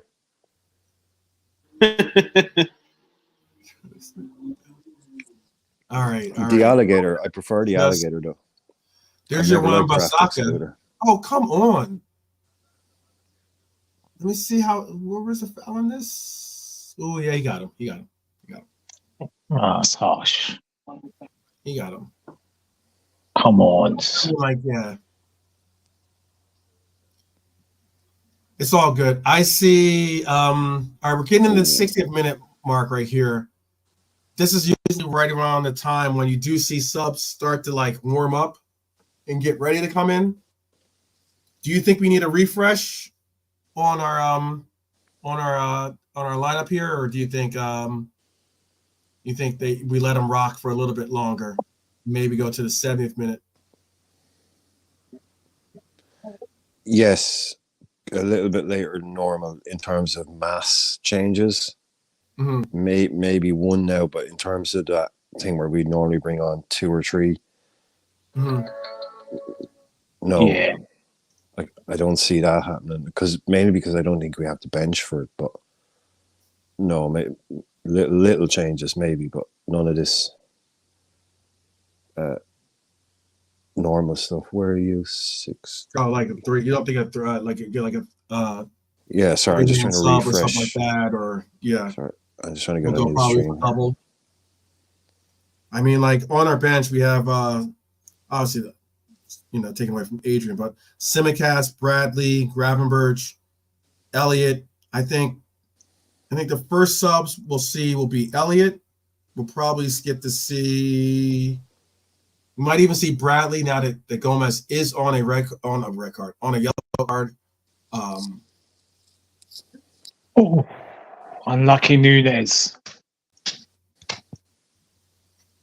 Nunez wants a goal. I'm sure he does. He turned Varane there. It's so unlucky. Oh wow, you're even ahead of the live score. It just about 12. Don't worry, 12. If there's another goal, don't worry. I'm gonna, Brian. I'll contain myself this time. I'm waiting for you guys to mention. Yeah. No, you know what? That was a good shot by Nunez, to be honest with you. Yeah, it was, wasn't it? Yeah, he done well. See, maybe it's like they have it on rotation, just to maybe get like some different. I don't know. That's why I was saying about the corner kicks. It's more like sometimes if you have the same person taking the corner kicks, they can kind of get a rhythm. They can kind of figure out where and how, where. Like I'm trying to put it in this one spot. I'm trying to put it in one spot. But Robbo is taking. That's why a lot of the top managers don't. They don't like corners swung in at all. They just want to start a short corner and create a new phase of play. They just don't like the random element of it, because once you swing a ball into a box and you've got 20 people in there, anything can happen. Yeah, it's you're talking a huge amount of luck involved in, especially when it comes to a second ball. If a guy gets a clean contact, but when it comes to a second ball in a box off a corner, like as in someone gets a flick on and it goes into the 6-yard area and there's another 12 people in there, yeah, that is pure luck in terms of where it goes, and then you finish it. But that's why the likes of Pep Guardiola would just he'd rather shoot himself in the foot than play a long corner. Yeah, every time it was a short corners at Barcelona, just start up the phase of play again. Yeah. So plus, better. You can depends on the players you have. The pass better than just it's not like a jump ball type situation. But it also depends on the players you have. Yeah, for sure. If you've got like 3 guys that go up and are 3 of the best headers of the ball in the game, and you've got a good crosser of the ball, and you do it more often than not, you might get oftentimes you'll get something out of it. But if you have loads of little Messis and Bernardo Silvas and those guys, Xavis and Iniestas, I still don't mind a bit of randomness in the game, but you can see why these guys, it would keep them up at night when they plan everything down to the finest detail. And then you go, oh, right, well, if we get a corner, just swing it in the box and see what happens. Yeah, you can see why that kind of would drive them mad. Oh, unlucky, son, unlucky. Yeah, Salah's got to do better there, man. More power. Yeah, it was just too lackadaisical. Yeah, Diaz done well, and he was just, it's just, I don't know. I wanted him to take Wan-Bissaka on, but yeah.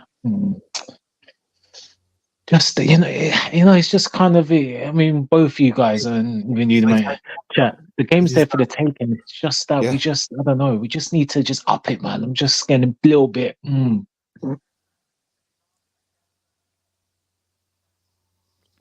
Like one mistake in the I'm not really as I can understand what you're saying too, but I also think that we're going to get that little bit of like shot of adrenaline once we get these subs on. I think we're going to we'll be making a sub probably in another 5 minutes. And I think you'll get it from like, and you're going to see a lot of like, okay, if you want to see some adrenaline, Elliot, what people call him, pocket Red Bull, or what do they call it? Who do you bring him on for, Dom? Was you going Dom? Yep, I think Dom's going to unfortunately have to be the person that comes out. That could be one of the reasons why we've seen Dom so active, is that he probably knows that he is going to be able to just give whatever he needs to do out there. Yeah, true. I'll personally maybe potentially take Salah off as well. Oh, I would prefer to take Salah off at this moment, to tell you the truth, despite him having the goal. He got his goal. Yeah, he just hasn't been that great, if I'm honest. Apart from the goal, he hasn't really done much. It's just been a bit wasteful. I know, man, but I know, but Salah, I know. If it goes back to 2-2 and it's but I guess when it's 2-1, it's 2-1. If you go 3-1 up, take him off. It'd take brass balls to take him off now when the game is still in the balance. For sure. I wouldn't take him off in the first stanza. No. I would not take him off in the first stanza. But I would say that I am, especially, I want him to be rested, and I want him to be actually able to like get up to peak fitness. Yeah. He's just like we said, man, we've got 2 weeks to Brighton, and he's not going away with Egypt. Yeah, thank God. He's got 2 weeks holidays now, so he can play, man. If he's leave him on, like if it goes to extra time, because this goes to extra time penalties, right? Yeah, one game we'll finish this today. I'm leaving my big boys on the pitch until I know this is done and dusted. Yeah, been here before. Bring on one or two. What do you do? Would you? I'm with you, man. Maybe Elliot for Dom. Would you take off Endo? Excuse me. Would you take off Endo then? No, I'm with you on the Elliot for Dom thing.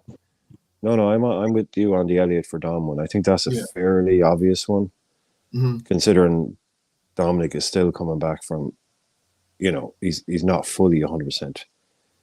So that will we see him now, and then maybe Gakpo for somebody. I don't know. It's not something I'd be crying out for. I'm happy with the guys that are on the pitch. If they think they can do 120, let them do 120 and bring on maybe a Bradley and an Endo or Elliot at some point. But I don't see anything on the bench just changing this for us or making me think, no, we need to get him on or whatever. So it's purely how tired they are. If they're turned to the bench going, boss, I think I need to go off, or whatever. It's like, I'm gone now. I've done my 70 minutes and I was only going to do 60. So like you're saying with Sabazza, he probably was thinking I won't be playing 90. But look where we are now, 70 minutes. This is what we're saying. It wasn't going to be like the usual crack where, right, set your clock by, or set your watch by, the first 3 subs on an hour. You know what? Sorry, guys. You too bright. To look at Klopp's face says what I'm thinking. We've had all these opportunities. We should be 3-1 up, and we're just wasting it in the final third. I don't know what's going on. Even Klopp's looking a bit fed up. Oh, that's such a poor ball. We're totally dominant. That's what I'm saying, bro. It's getting annoying now because one I goal, see what you're saying with the face. Yeah, he's kind of like, yeah, brother, it's come like, on. and then they can just get one goal and 2-2. Oh, Yeah. We're oh making no, them, Nilante, we're making them look like Bournemouth. we They're are. poor. They're making them look like That's a what, team that Brian. can't. Look at Oh, this. honestly, it's too. We're not even playing 100%. It's too easy. Every time I attack, I expect us to put the ball in the net. I'm waiting for that third goal. This is it. And it's just, oh my god, we're just wasteful. This is not the Man United of old. I don't know why we're not. Exactly, Oh, here we Brian. go now. Yeah. Yeah. Look, they just kicked that ball out of play. They just kicked the ball directly out of play in their first attack in about 10 minutes, and they just booted it straight out of play. Look who's coming on, boys. Anthony, maybe? Who's coming on? Yup, Anthony and Maguire. Yep. Oh, okay. You called it. Was it you, Toff, or Brad called this sub? No, I said that Anthony was going to come in for sure. I saw Maguire would come, but I also said Brian was the one that said with Elliot. Yeah, Elliot's yeah. coming out. What's the over under Anthony not doing anything? Hey, you say that now and then he scores. I'm not taking that. That's what I'm saying. It's more so in a facetious manner, so that way he actually does something and then he shuts me up. But really unlikely. Yeah. Have you ever seen two more, let's just say, stylistically different players coming on at the same time? Anthony and Harry Maguire. I mean, that is two very different tools you've just taken out of the box there. Two very different tools. At least one of those is an actual tool. Yeah, at least one tool, yeah. Literally. But I shouldn't be saying anything now because Harry Maguire is just going to lumber up and just headbutt something into the goal, whether it's a player or a ball or something. You know what he's going to do. He's definitely going to ratchet it up a little bit. But look, we're going to get a little bit of I think we're going to get a little bit of a shot of adrenaline from Elliot. I would like to see Salah. You're right about it. Salah does not seem to be. Oh, that was a foul, wasn't it? That was an ugly tackle. Why are we stopping? Oh. Hey, this is dangerous. So what's interesting though is that they've got a back line. They took off Wan-Bissaka and brought in Maguire. Weird sub. I don't understand that sub. So who's playing left? Who's playing left back for them? Oh, Lindelof. Lindelof. Still a weird sub because Wan-Bissaka was playing all right for them. I don't know why they put on Maguire, but anyway, it's not our problem. Yeah. Dallo can play left and right back, so he could shift and Lindelof can go to the right, but Dallo can play either side. Mm-hmm. So they might be going with a kind of a three at the back with Maguire, Varane. That's what I think they're going to do. Yeah, because it sounds like more like they're going with three center backs and then try to push up the attack a little bit on the wing. Yeah, they're going to have a little spell now. They always have a little, all teams have their little spells, so we've got to be ready for this. Mm-hmm. That's true, Brian. Sure. Yeah. Because like you said, with us bringing on Elliot, they brought on Anthony, that will give them, as much as we like to joke about him, he will still bring a bit of fresh impetus to their attack as well. So it will G them up for a few minutes. So just ride out that bit as well and get control of the game back. Because we won't know exactly what formation they're after changing to, because it looks like that's a 4-1-2-3 kind of thing. I don't know. That's odd. I don't know what they're doing, so it'll take us a while to adjust to that as well. Just get control back. I know. Elliot was wide open, man. Elliot was so wide open. I know we've got former players and people have played the game in the chat and also on the panel here. Have you really has a coach ever really come up to you and said, "Hey, you know what? We're only going to like look to get 60 minutes or like, you know, out of you," or does he kind of like give you a time, a time scale for you when you're like going before you're going onto the pitch? You know, maybe maybe like in the locker room, go up to you and say, "Hey, we're only going to look to get 60, 70 minutes out of you." You know, A couple of times. Yeah. But just when like I hadn't played in ages, like, oh, you know, but very much like, well, can you play today? Like, yeah. It's like, right, sure, look, I'll give you an hour. And that'll basically be it, kind of thing. But yeah, nothing more. But yeah, if you haven't played in a while, like, can you play? Yeah. Well, obviously can't play 90 minutes, so I'll give you an hour. And they might take you off after 20 minutes. Do you know what I mean? Like, yeah. But they would say something like, yeah, I'll give you an But hour. do you think but when you do something like that, you have Liverpool's making another substitution. I knew Cody's getting his opportunity. Connor, who I spoke of earlier, probably coming in for Gomez. And Gakpo, yeah. So who's going to come off for Gakpo? I'm more interested in. Salah. Nunes, I'd imagine. Interesting. Looks like what they're going to do is they're going to bring Robbo off. They're going to bring Salah off. Oh. Yeah, interesting. Okay. Let's see. Okay. Well, fair enough, you know. Okay. So, I mean, Salah doesn't necessarily look particularly happy, but he's always like that. But to be fair, he hasn't been great, if I'm honest. He apart from the goal. No. He can't have any complaints, if I'm honest. No, never happy to be going off. Ever. Yeah. No. But I will be honest, this front three actually, you know, Salah gets his goals and everything else, and it kind of like mask like the fluidity of the front three. But this front three has created, so we can see. Look, they're going to be tested here to see if they can create something.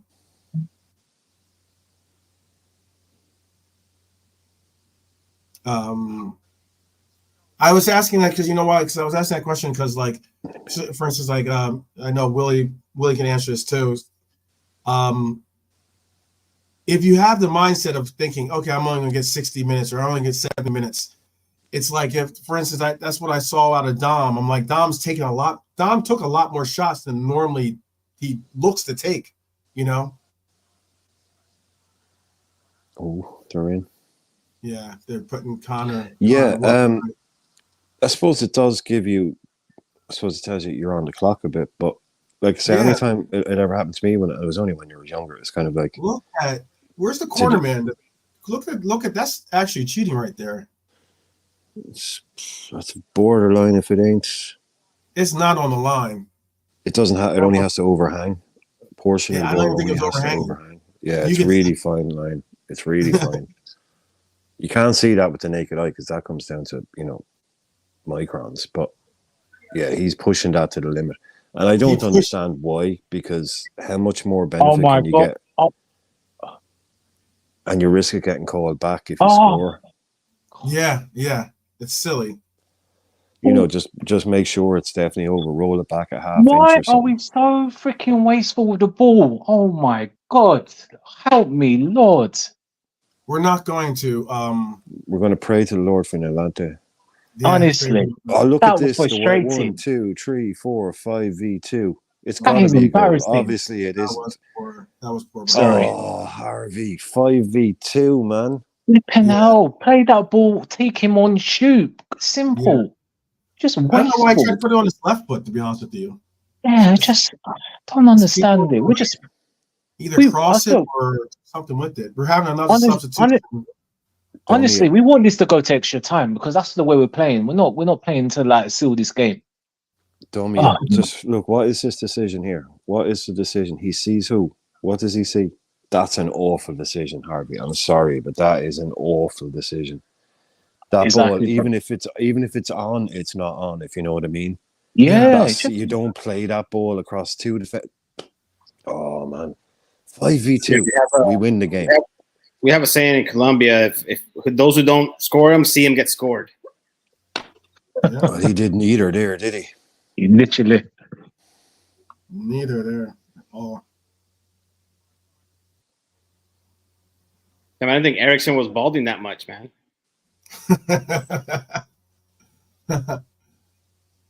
Yeah, that's not the best camera angle for him, is it? Come on, do the man a favor. Yeah, do the man a favor. Yeah, come on.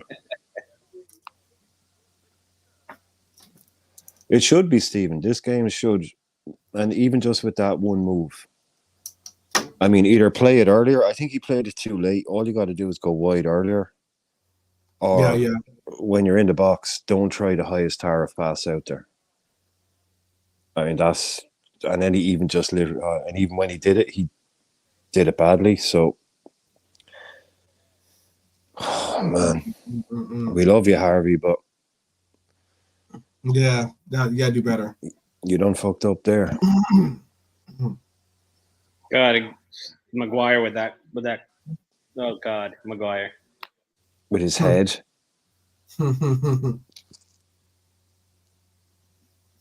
So Cody and Elliott are in, and so is Bradley. Gomez, Storm, Salah, isn't it? We will see Simicast as being in the next stanza if we need it. We're definitely trying to utilize Gomez defensively more so, but if we want to get a if we're even thinking about trying to do, I was throwing. If we're even thinking about trying to score another goal.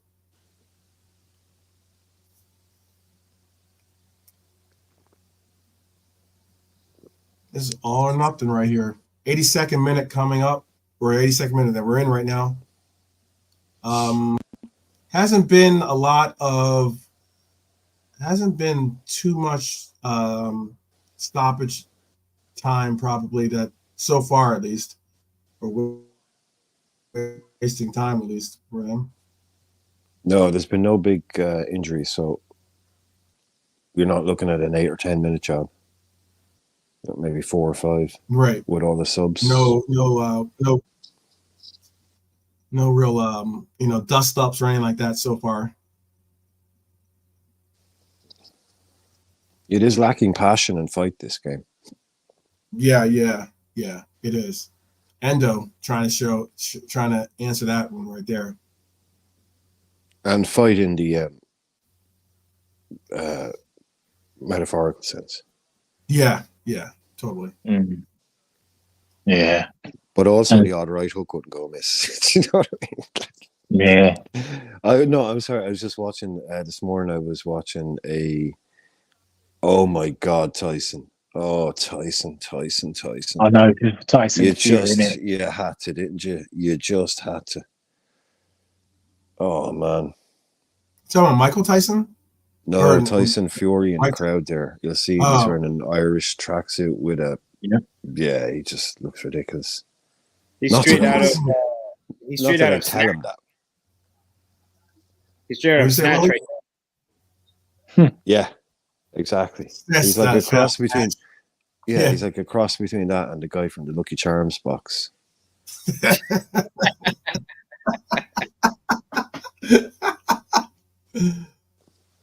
Oh man, he's not even Irish, man.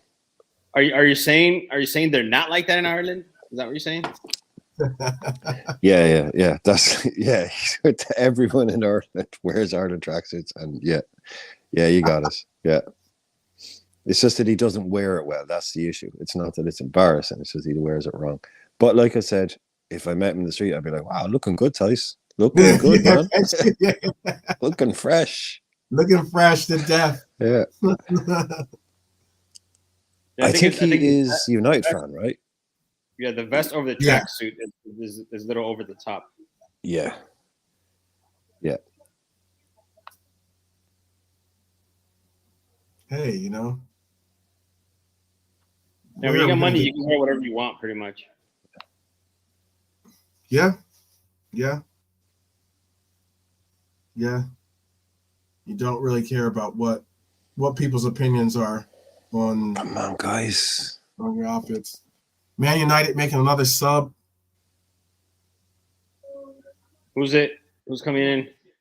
Varane is going out, and Diallo is coming in.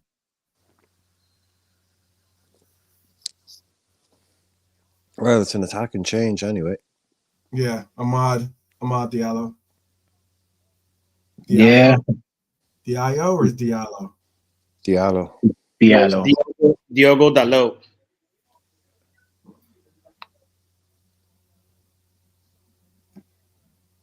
Look at Endo doing work. Oh, this is Diallo. I thought it was Dalot. My bad. I just got the sub right now. Like I'm literally lagging like 45 seconds behind. Oh yeah. Trying to go for it, Willie. You know, you got to do something. My days, honestly. I'm disappointed this is even still 2-1. Yeah. Yeah. I'm 5 minutes plus added time being right with Anthony. Oh no. This one time now. Oh no. Oh no. Just. Oh my.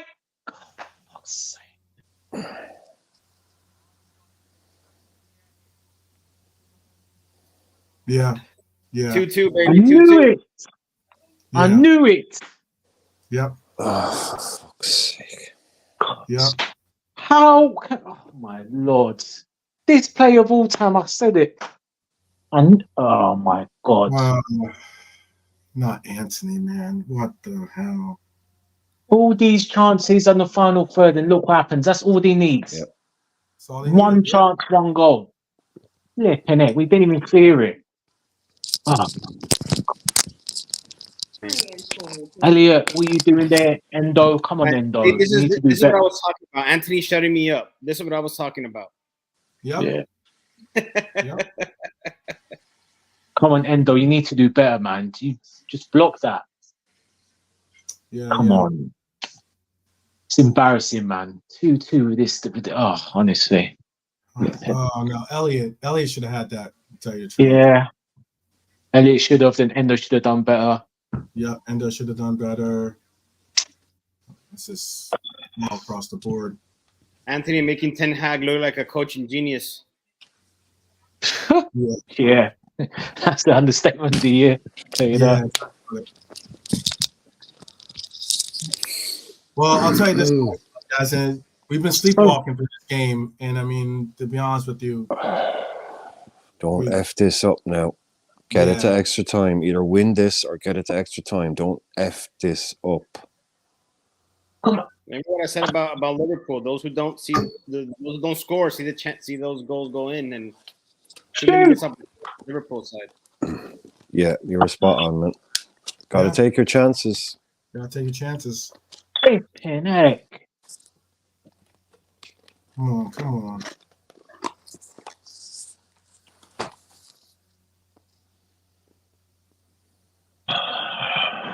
Oh my goodness. Oh. How did that not go in?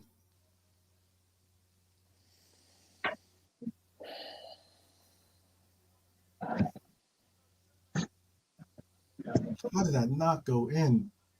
Oh. Oh, Harvey. Yeah.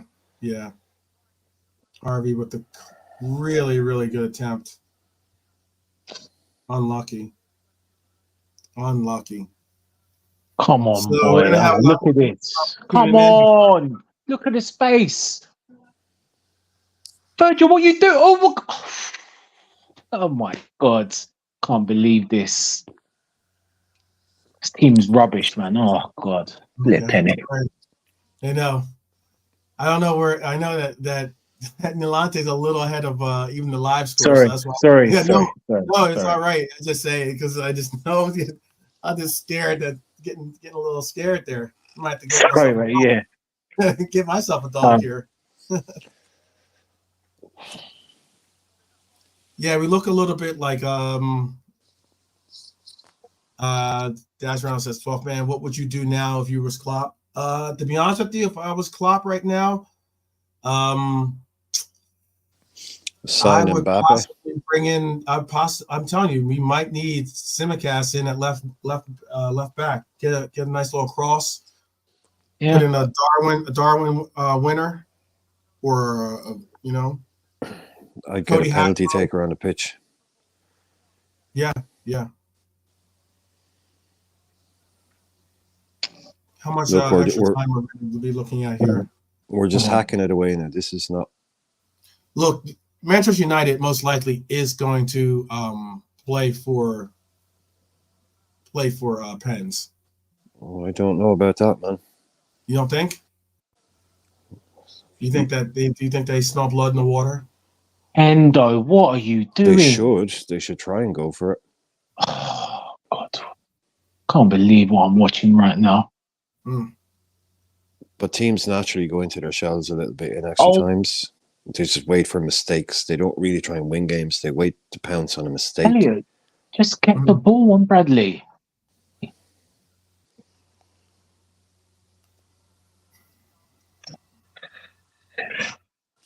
All this for no reason. We're making it difficult. All this 2-1, sleepwalking, wasting chances. And look, Anthony scores a 1-turn and goal. And look, another 30 minutes wasted, and they could possibly. Oh God, this is just a corner. Oh great! What is wrong with this team?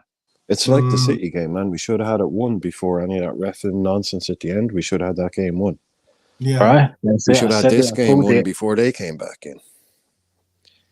And look, a corner. Oh Lord.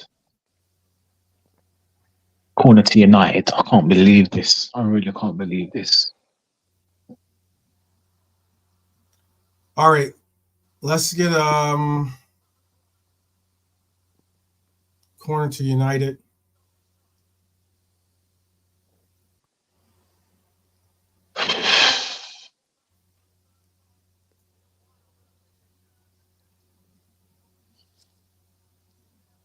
Yeah. It's almost sad because like now I'm like to the point where I'm thinking maybe we should just like, man, we have to just like, defense is not our it's never really our mindset. Oh my days, I can't believe this. Just finding pressure for no reason. Oh, no doubt. Oh my God. Oh no, Brian. Why are we playing head tennis in our own box? Can someone explain to me why we're playing head tennis in our own box, please? Clear the ball. What are you doing, Bradley? Oh my. Oh my God. Clear it. If you keep giving them this kind of encouragement, they'll take it. Yeah, certainly. Yeah. What is it? There's two of you. Oh, you can't. There's two of you, and you can't win the ball. Neil Ante, somebody needs to go through somebody. That's all. What needs to happen right now is somebody needs to go through somebody. I'm telling you. Yeah, bro. Yeah, we're just sloppy. We just getting this crowd excited for no reason now because of the goal, and we're just look at these. Look, they're swinging hopeful balls. Yeah. Elliot, get that. Oh, just someone grab the ball. Oh my God, he still got it. Yeah. That's offside. Step up. Oh my God, we're lucky. That was nearly 3-2. The game winning is done. Oh my God. Flip. My life. I was about to switch this phone off. Sorry, I couldn't help. Yeah, no worries. Embarrassing from us. Embarrassing. It was all sides though, wasn't it? Apparently he was on. Huh. Jesus. 2-2 going into Van Dijk sleeping, Kwanzaa sleeping. That's what Eriksen can do. That's what Eriksen can do. Yep. One pass. One freaking pass. How did Rashford miss that, man? I just saw that chance. How the hell did he miss that? Great first touch. Great Perfect first touch. Absolutely great first touch. Unbelievable ball, but that's why you bring on a player like Eriksen and team, because he can just open it up at one pass when we're doing something and boom, he's put someone in. Now it's going the opposite way for him. That's all I'll say. He's hitting it, left to right with his left, which is never easy. Mm-hmm. or with his opposite foot. So that was you don't need that, man. I don't know what happened there we turned into them in the last 10 minutes of the first half, where it was just us attacking them, and that was so unnecessary.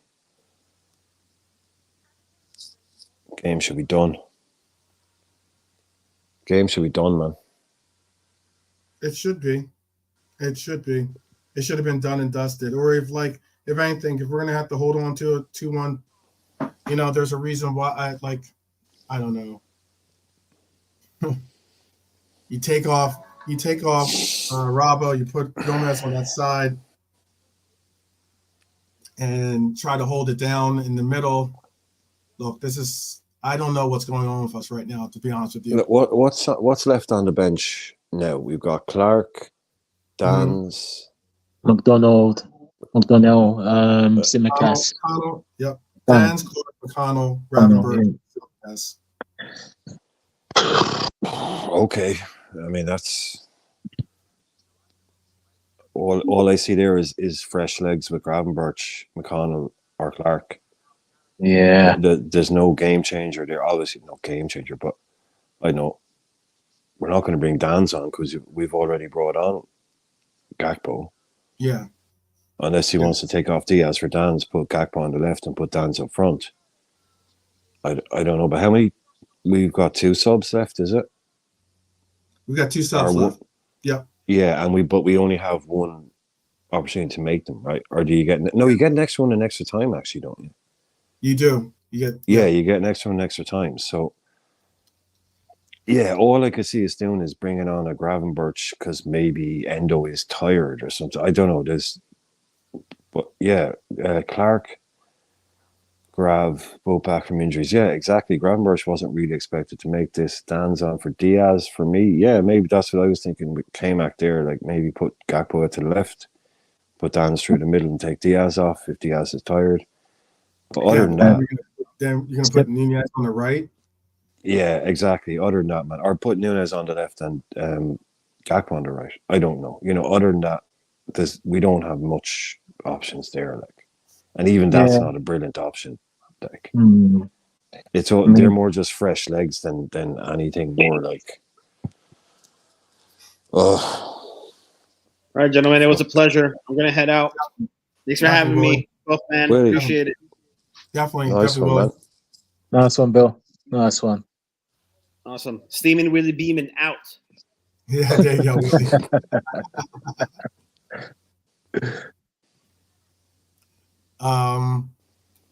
Thank you for Willie. Willie.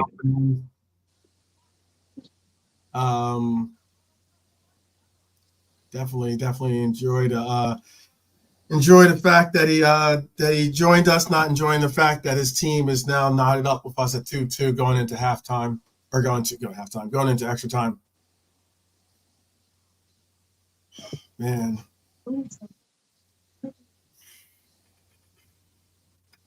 Simicast for Gomez. I'm saying Simicast for Gomez, to be honest with you.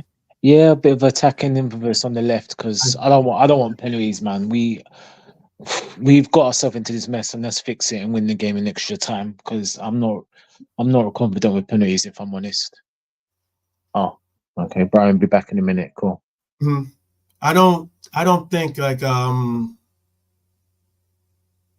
don't think either of these teams want to. I don't think either of these teams want to go to penalties.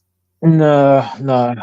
Possibly United. I did say that United might have wanted to go to penalties because, it is what it is. But I mean, considering the kind of confidence booster they just got at that end of that half, I mean, they've been pretty much controlling the pitch or the game pretty much.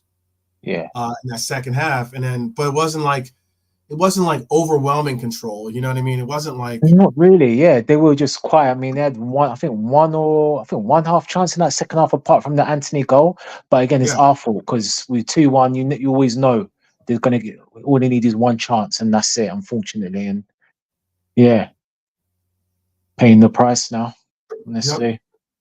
Yep. Oh. Who are we gonna get this goal from? Let's channel some positive energy here. Who are we getting this goal from? Who wants this? I think Nunes might get one. Yeah, Nunes, Diaz, Gakpo gets his shooting boots on, or maybe Harvey. Yeah.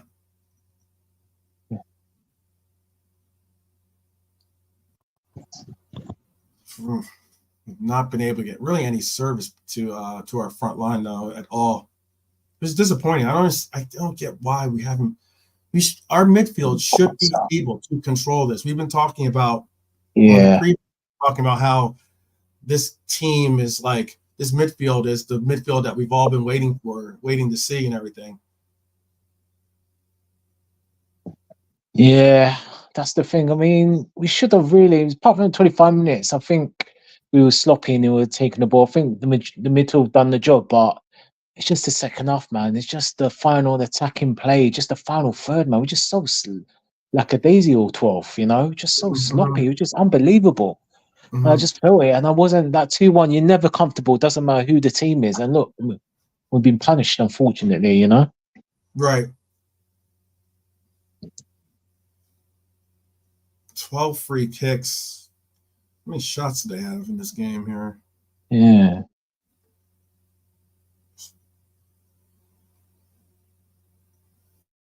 I mean, look, 19 shots.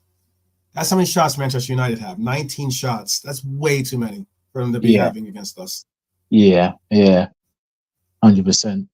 That is unheard of. We've got 23 shots to their 19, 10 on target, 8 on target for them. That's unacceptable. 100%, 12. Who can we get this goal from? I'm trying to feel this out to figure out who's going to get this goal.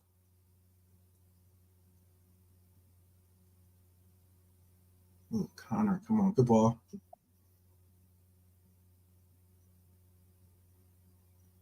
I don't know. Are you happy with seeing Cody on the right? To be honest, 12, yeah. I mean, he's more of a winger. So Nunes has done well through the middle. So let Nunes stay there, and Cody use some of his pace and power, which you haven't really seen anything as of yet coming on. Then that will help. So yeah, I'm fine with that. Oh, Konza.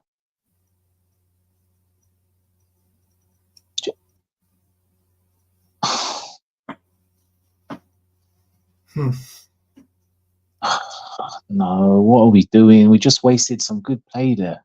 Yeah. Yep. Nigel saying, "Focus, Liverpool. We can win this." There you go. Yep. Agreed, Nigel. K-Mac says Nunez needs to score. Score this. We look wide open on the right. Hackbo, Elliott, Bradley, all new subs. It's a poor choice from Klopp. I mean, yeah, we could say about the subs, but I don't really have too much problem with the subs. I think it's just the team, just lackadaisical, really. Yeah. Salah was off it, he could have come off. Who's the other two? Salah. Who's the first two? I forgot now. Salah, our first sub. Yeah. Our first sub was it was Dom. Dom subbed out first sub. Okay, right? Dom. Oh yeah. So Dom, and then I think with Salah, so got no complaints on either two. Yeah. Dom, was hit and miss. I mean, he had some good shots, but yeah. I mean, I'm not blaming Klopp with the subs. It's just the players have just been, just unfortunately lackadaisical. Yeah, Elliott was our first sub, then Bradley, then Cody came in. Robbo, Salah, and Dom all some major, some really good offensive threats there, taking a seat. Yeah. And I get that, we all said that Harvey in for Dom was probably the more likely choice or selection. But I thought Dom was out of our midfield. I think Dom was the most active, to be honest with you. Yeah, he was to a certain extent. He's getting his shots in, but we just needed a bit more from him. That's the problem. Oh, it's just, yeah, he had the 1-2, long range one was a good effort saved, but I just feel I don't know, man, with Dom. But, I mean, I don't know if you agree, 12, or the chat can say, I mean, if Jones is fit, would he replace Dom in the midfield? Ooh, tasty call. Yeah, Brian, what do you think? Yeah. I mean, Dom's playing a little bit better. I think, yes, he would, as far as I'm concerned for now. So you would go Endo, Jones, McAllister. Yep. Be your three in. Yeah. Because I was saying the other night he's got a job on to get back in, Jones. Because I like this three. But Sabazda is a player that I think has, without doubt, not shown us everything he's capable of doing. But that's just as much tactical in terms of, new team, new country. And if we were to play him in a different system where he has more attacking license, I think we might see a lot more from him. It's just the job he's been asked to do is kind of neutering him a little bit. But yeah, he's a manager's player, I'd say. He's the kind of guy that we know what he can do, but I don't expect him to be scoring 25-yard screamers every week either. No, 100%. But when you watch him play for Hungary, no, I'm not saying we're whatever. You watch him play for Hungary, man. He's he's much more attacking. He dribbles a lot more.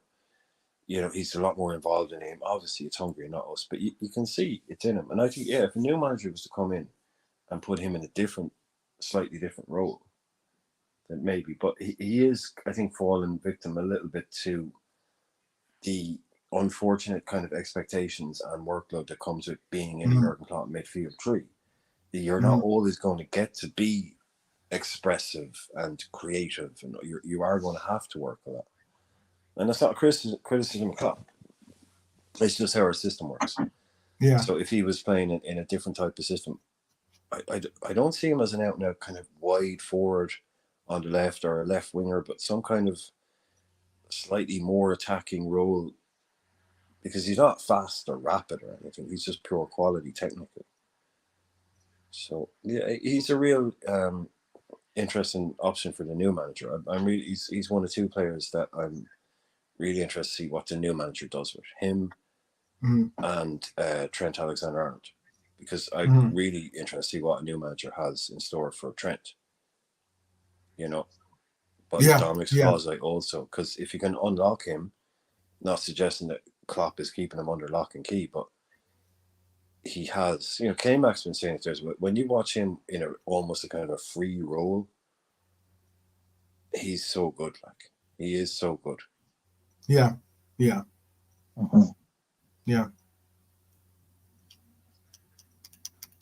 It's going this extra timey type of stuff, isn't it? Extra timey type football, all very slow, and let's not mess this up now kind of mentality creeps in very quickly.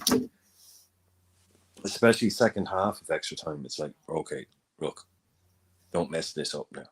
It goes from let's go and win this to let's not lose this. Yeah. No, I know what you're saying. It's hard not to for the players, but you got to keep an eye out for that one chance.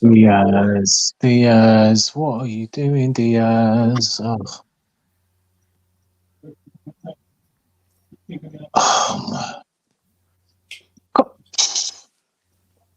Well, look, he can't be much worse up front than he is a centre back game.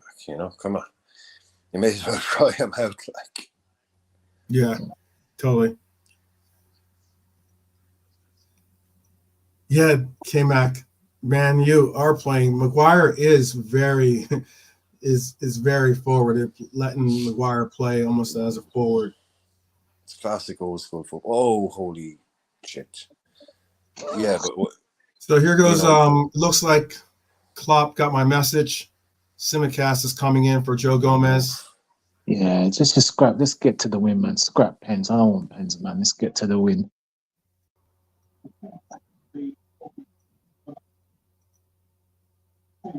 Oh, Simicast, why did you need to do that? You've just come on the pitch. Yeah. He's not going anywhere.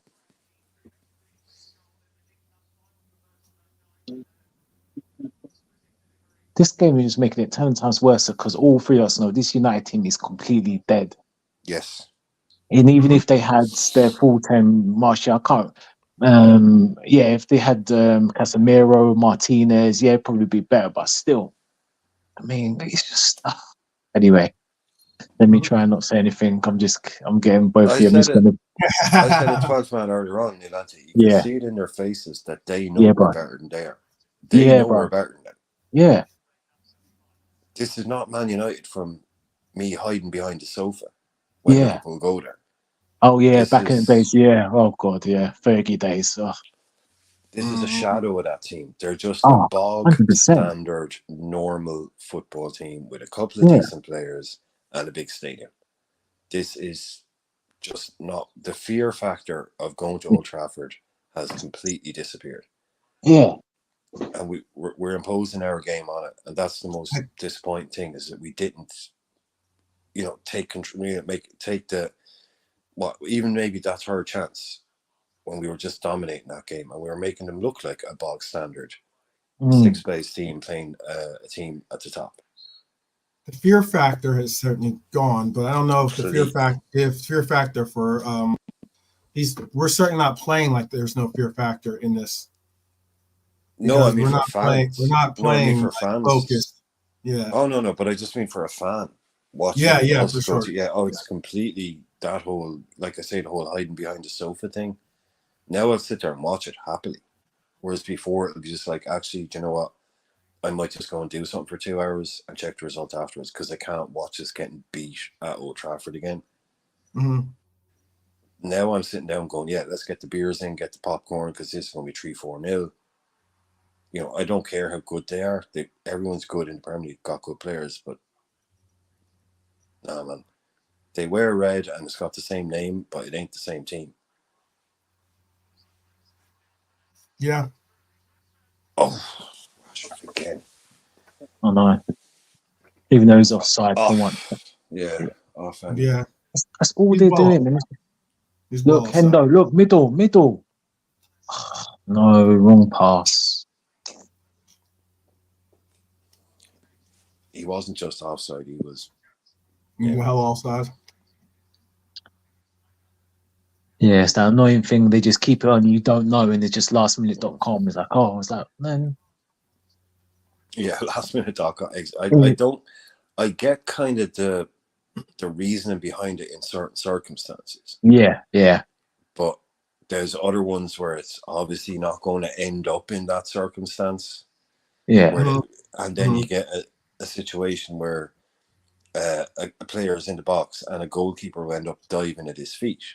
Yeah. There's no need for that tackle to happen. Someone could get injured. And it's just like, yeah, they over-engineered that one, I think, a little bit. Exactly.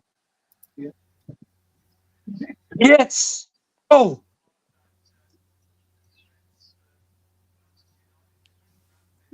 We're going to push in. Boys. Yeah. Boys. Say this. I'm just I'm waiting to see if we can celebrate properly or not. No, this is a goal. No, ain't nothing wrong with this goal. Dribbler. Yeah, no, that was gonna be a crack, to be honest with you. That was just, it got deflected in, but it's a bit of a dribbler. Yeah, it would have, without the deflection, I think Onana would have saved that. But I don't give a damn. I don't think any of us give a damn anyway. Exactly. How about this? Let's get another goal. Let's get a little breathing room, and we can breathe easy. Because I do not want to see another, right. Well, I hope that signal that was going to Klopp is going to them players because they let us down in the second half. Yeah. Hopefully they get the memo this time. Yep. That's 2 deflected goals. I love going to Old Trafford and beating them with shitty goals. I love it. I love going to Old Trafford. Yeah, exactly. Oh, there's another touch. Through his legs. It got a touch and then it Oh my nutmegged God. Maguire. No, That is no. so fluky. I love it, man, because they used to win fluky things all the time. That's why I would rather go to Old Trafford and win in the 95th minute with an own goal off a deflection Yeah. than actually beat them, because that's what they did to teams for 20 Yeah. years. Oh yeah. Shitty little Stinky goal. results. Yeah, and that's Oh what their fans used to laugh at people. Ha ha ha. Yeah. You keep going till the end. Ha ha ha. So I Bro- love going there and just like Dirk Kuyt. Do you remember Dirk Kuyt when he got a Yes. hat trick of deflected goals? They were the Yes. I worst remember goals that you've the ever 3-1 seen. at It was Anfield. Yeah. some of the worst goals you've ever seen scored. Oh, Yeah. you just love it because absolute it's there. trash. Yeah. No, it wasn't. It was Shaqiri with 2 deflections. Shaqiri scored 2 Oh no, deflected that goals. was the 3-1 game when Mourinho Yeah, got at Old sacked. Yeah, Trafford. man. It was just, I loved that, man. I loved it because it infuriated their fans even more. They were lucky Yeah. goals. And it's like, haha, yeah, Mhm. you got it for 20 years, lads. Yeah. He has no right to look, bang, off Phil's Ericsson saying between this- Maguire's the legs, kids- bottom corner. Philip says the kids would have done better in this game than who's been playing for us. Yeah. They Yeah. might have put a little bit of more emphasis on Apart keeping from not only the energy, but no, Nunes has been good today. I can't complain with Nunes. He's been on point. He's been well. Diaz as well, but it's just the final little bits and pieces. But Mhm. the rest of the team's just been, yeah, man, just wanting. Yeah, leaving you wanting. They say. Yeah. Yeah. Let's get this properly situated here. 15 minutes. We should. Oh God, 15 minutes, man. Let's not let this go to penalties, please, boys. For us, 12, Brian, and all the Yeah. millions of fans. Let this not. We don't need this to go look at him now. penalties. Klopp is like engaged. He Yeah, knows man. what. Klopp knows. Yeah, he knows, man. I know. He's thinking. He's probably thinking we could have been on the 4:30 bus straight back to Liverpool, but now look, Yeah. you understand? But now you're keeping me time, isn't it? Got to see my Yeah. grandkids and all that. Yeah, That's what I Klopp's had dinner thinking. plans for Paddy's night. He's Exactly, like, innit? I was meeting the boys in the pub at 50:30. You know And what I you're mean, after Brian? doing this? Yeah, come on. Yeah, You know what? yeah. Look, You know none what? of this nonsense, right? None of this Exactly. nonsense. Okay, no, This team, Man United, got no threat. Come on, Klopp. Come on, boy. Wake up. No threat at all. Yeah. no, their only threat is Rashford, and he's Rashford. So Well, I mean, do you want me to send another text to Klopp to tell him who to put in? Go for it, 12. He seems to be listening to you. I mean, I don't know what we want to do. I want to make sure that we coordinate. But just off the off record, boys, the ghost from past experience has come on the pitch, Mason Mount. Oh, goodness gracious. Yeah. And he's been injured for a good while, good couple of months. He's been injured for a good while. Yeah. Forgot he even played football. the one player that looks like a rat more than Bruno Fernandes looks like a rat. I guess it's safe to say that now that he's not going to be a Red. So, yeah. There was a moment when we were thinking about it. Oh my God, Bruno is such. Come on, guys. What's left? Kelleher. Well done. Bruno acting like he just got shot. Yeah, as always with Bruno. I'm telling you, Bruno doesn't. I mean, when Bruno retires, he'll have a gig in acting. Because he's already practicing. Yeah.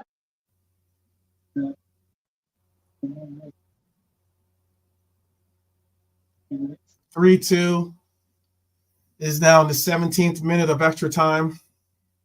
We just started second extra time, I should say, not second half, the second half of extra time.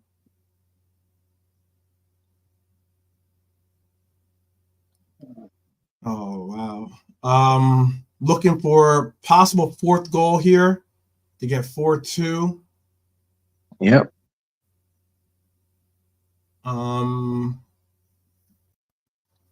Oh, Gakpo. Oof. We're looking for who's gonna get our fourth, people in the chat. Who's gonna get our fourth? Focus, focus, focus, Liverpool, Nigel says. Hyler says Manchester United are already playing 3 at the back, but they have to risk everything in those 15 minutes that's left on their season. Should be openings here for counterattacks. I agree with that. I would like to see something maybe. I mean, I asked for Simicast to be brought on for a particular reason. That's to get a good cross in. Maybe a Darwin goal, a Darwin header, maybe a Cody Hakpo header. Good tackle. Well done, Diaz. Lost it. Oh, Diaz, well played. Maybe bring back maybe do some of get Diaz see look at that again, like right there, Cody's in the middle. I see what you said about Diaz. I just saw play by Diaz. It was a poor pass by Maka. Yeah. Not a good defensive play, but trying to get back. But like Diaz on the right side here. Cody's pushed towards the middle, and we're seeing Darwin on the left side now.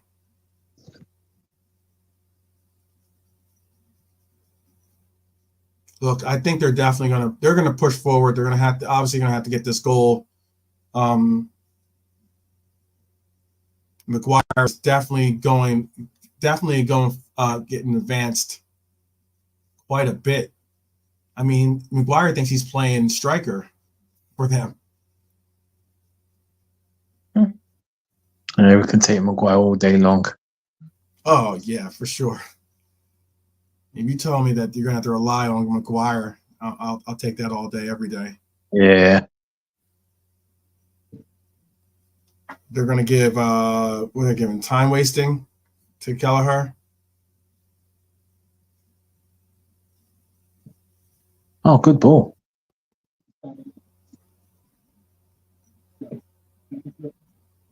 Can we pull this from the fire, which is what we've been doing in this game?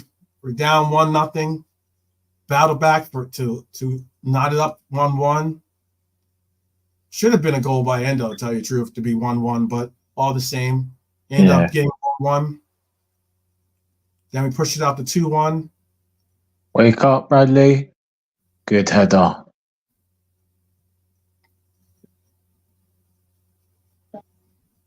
Just going to push it out wide. That shouldn't be Bradley's job. Oh, my God. Jeez, Lord have mercy. We are not making this easy. No, we're not. No, we're not. This is the For problem. Liverpool, we never make things easy. Exactly, yeah. Yeah. Oh, that's all they're going to do. Pump it to Maguire. Come on, it's only Fernandez. Oh, look, there's a chance. Oh, good ball. Middle. Oh, Nunes. Oh, my God.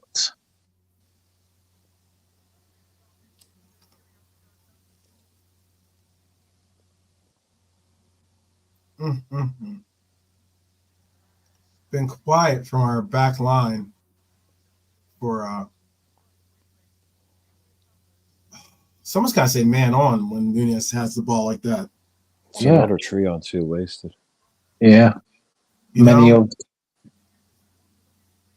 What was that? Oh. Just making it just harder than it really should be. I just don't know anything. Through ball. Oh, that's all they're doing. See? Long ball to Rashford. Run off the back, Kwanzaa, and that's it. It has to work once. Oh, my God. What are you doing? Nunes. Oh, my God. Oh, no. See, what was that? Oh, my Lord of mercy. You've got to be kidding me. You've got to be kidding me. You've got to be kidding me.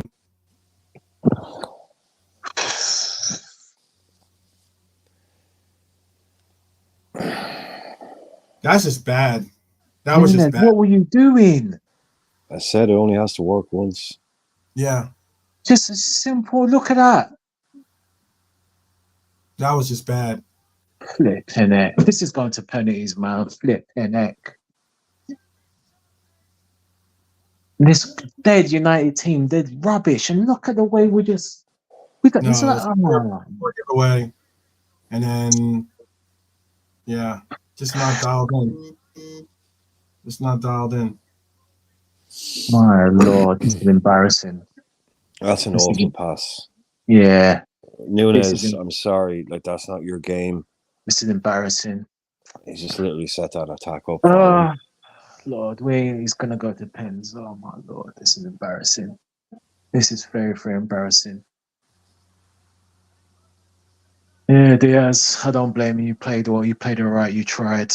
Well, your teammates are letting you down. I'm sorry. So Bobby Clark's going to come in for Diaz. So I don't know how this is going to work. Well, I'm just fuming, honestly. 3-3. This has just like been, This has been terrible. Yeah, this has been a bad game for us, to be honest with you. Yeah. Despite it being 3-3, obviously we've scored 3 goals. Yeah. 3 goals that have just been kind of like nothing spectacular of No, we just.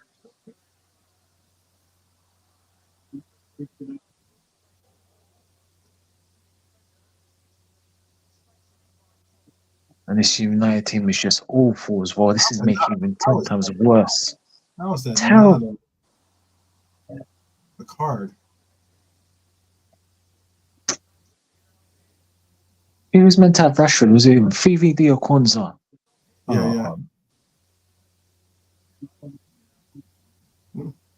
Oh, that's not a card, actually. That's just a hard foul. That was a poor giveaway by Nunez. That was a silly pass. If anything, it was a stupid idea. I don't know what he was. I don't know what he was thinking there, but no, do something different next time, mate, because you just literally gave them the ball and said, "Attack us." Like Harvey and Patreon too. Decision making. You know, just that's what it comes down to. Yeah, for sure. All right. You're gonna probably see a lot of rough and tumble style tackles going on from United. Who's got our 4th goal? I did not pick 4-3, I'll be honest with you.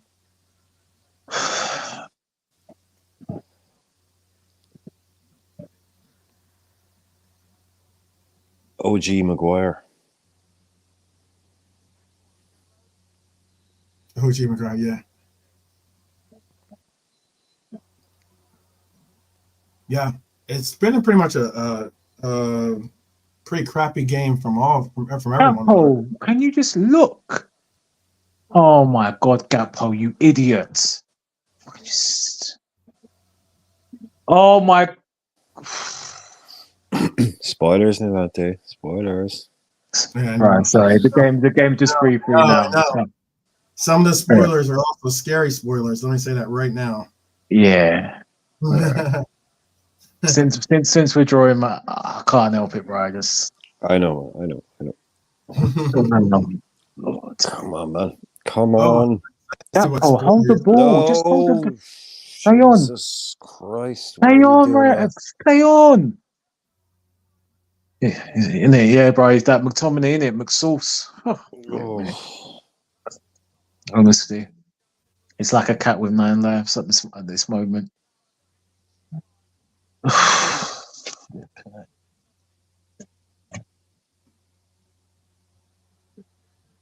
Someone needs to end this game. I see what you're saying by play on. Someone needs to end this game now. Either by putting someone in the stands or scoring a goal, that someone needs to bring an end to this nonsense. Yeah. Do we have any subs left? No, that's got to be it, man. Because we've That's used it. 1, 2, 3, 4, 5. Yes, 5 of our subs have been used. So this is what we get. This is all or nothing right here. Yeah, because like we were saying about the extra sub in halftime, I think that's like an extra just round. Mm-hmm. You still only get 5, don't you? You still get an extra chance to make 1.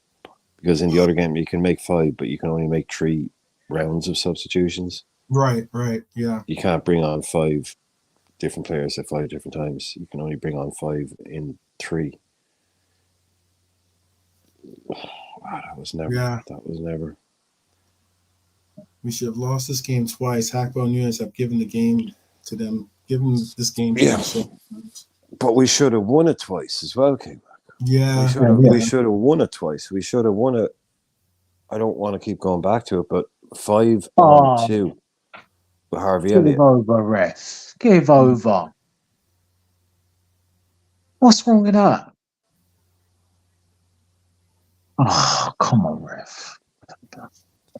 Look at the formation United. This even makes it worse. Look at the formation they're playing. And you're telling me we're free with this take? Oh, my God. No. That's a poor call, though. You're right about that. I don't get what that call was. Yeah.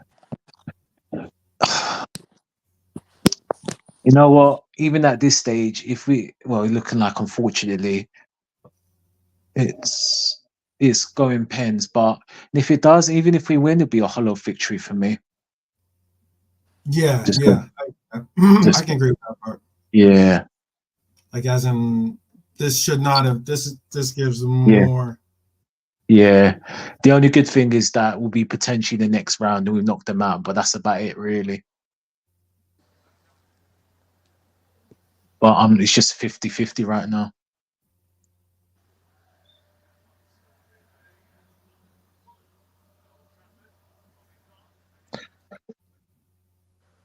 Oh, boy.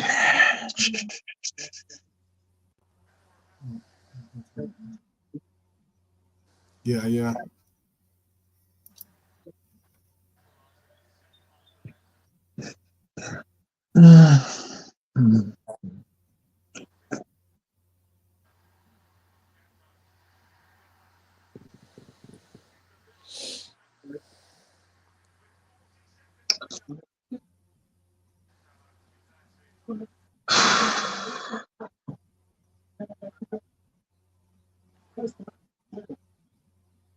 Oh, Elliot,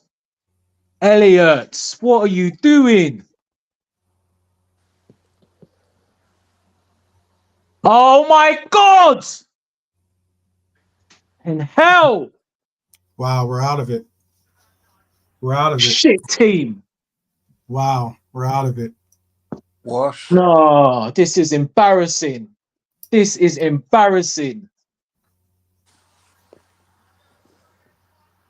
Shame on this team. Disgraceful. Yep.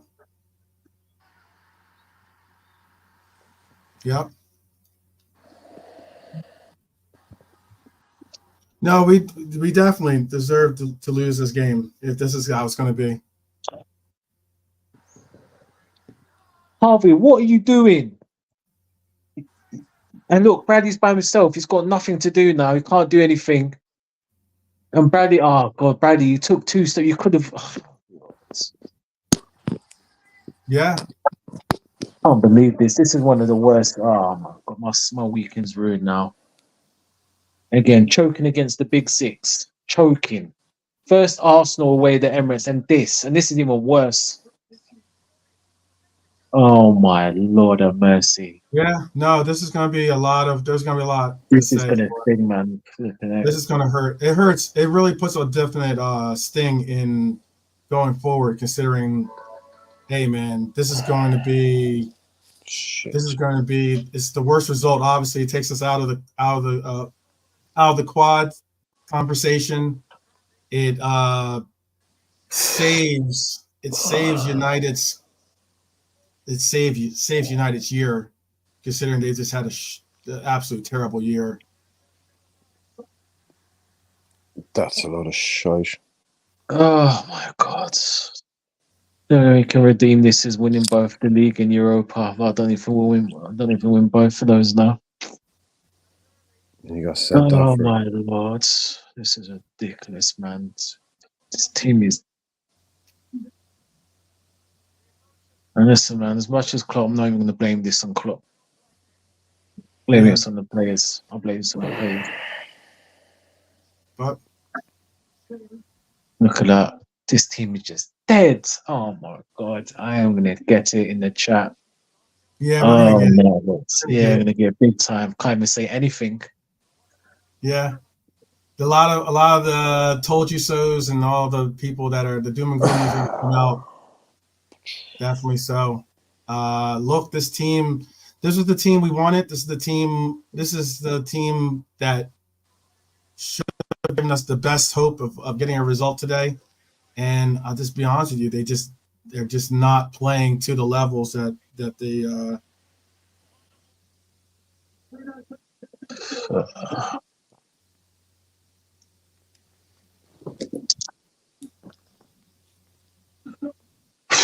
It was.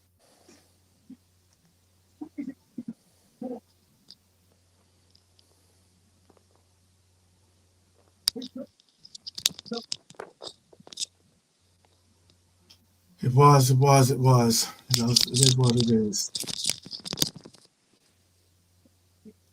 But I mean, like it's what you do when you allow for a team like this to have any hopes or stay in the game, the way that we have, and we play with fire. We get burnt sometime. Klopp does not look happy because he knows that we don't deserve. We haven't been deserving of this game at all. So it looks like the end of the quad has happened. The best we can do is go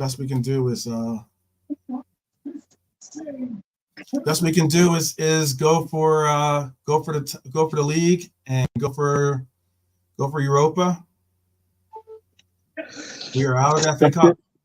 That's the only way I was to assess if we win the Europa and the league. But Europa, we've got a good chance. The league, don't know if. Well, I mean, we've got a good chance. I don't know, but this is embarrassing, man. It's gonna take. No, there's nothing you can say. We can't say anything about the refs. You can't say anything about No. Yeah. It's the players. anything. It was I just the don't want to players hear about it. come out. Yeah. Players There didn't was, come yeah, there was things about the refs starting to pop up halfway through there, just after we had been given decisions at Old Trafford. So yeah, that had nothing to do with referees. So yeah, look, that was all on us. That was all on the players. That was all on bad decision making, not taking chances, and also being pretty septic. I mean, absolutely just useless in the first half until we got a bit of good fortune through the deflected goal, and then we went on from that. But that was poor on every front, even though we scored 3 goals. And then, yeah, look, it's not a Darwin thing, it's not an Elliott thing, but individual mistakes cost us to a degree. In moments in that game, individual mistakes cost us. And unfortunately, individual mistakes are made by individuals. So you're going to have to talk about X player doing X thing. And he did it. Darwin F'd it up. Elliott F'd it up. I'm not blaming Elliott on that Man United goal too much because he got pressed. If we did that, we'd be like, oh, Salah. Salah we've scored goals exactly like that goal. Like that is an archetypal Liverpool goal under Klopp in 18-19. That, scoring from an opposition corner, pressing the opposition, making them make a mistake, go down the pitch. 2 seconds later, it's a goal. So I'm not blaming Harvey too much on that because they did a good job on it. But on that, the individual mistake he made was the other one. Mm-hmm. That 5-on-2, he picks the worst pass in the world. Darwin with that pass, I don't know what that was. and then other individual moments throughout the game. But fair play to them. They were good. They scored a decent goal to win the game. Like, we'd be lapping that up as Liverpool fans. So, yeah, we're we said it before. It's their cup final. It was their big game of the season to try and stop us being in the running for 4 trophies. So good luck to them. Yeah, we have bigger fish to fry. We have bigger fish to fry. I think our fish was fried today. That's the problem. Because honestly, there's no excuse for the performance that we just saw. There's absolutely no excuse for the sheer fact that, the only person I think on there that was like playing with a heartbeat was Dom, I think personally. But there wasn't much to look at in that game that you can come off and say that anyone overly performed. And now the unfortunate problem with this is that we're going to have to sit for almost close to 2 weeks of just questions and of people the rivals and even the neutrals, somewhat deflating and trying to pick or poke holes in the balloon here, and then it's definitely not going to be the case of what it is going to be with it's definitely not going to be a fun international break, as opposed to we could have gotten this victory, sat back, got a little bit more healthy, and just moved on. Look, the creativity was non-existent in this game. We didn't have any real, despite the fact of us technically having possession,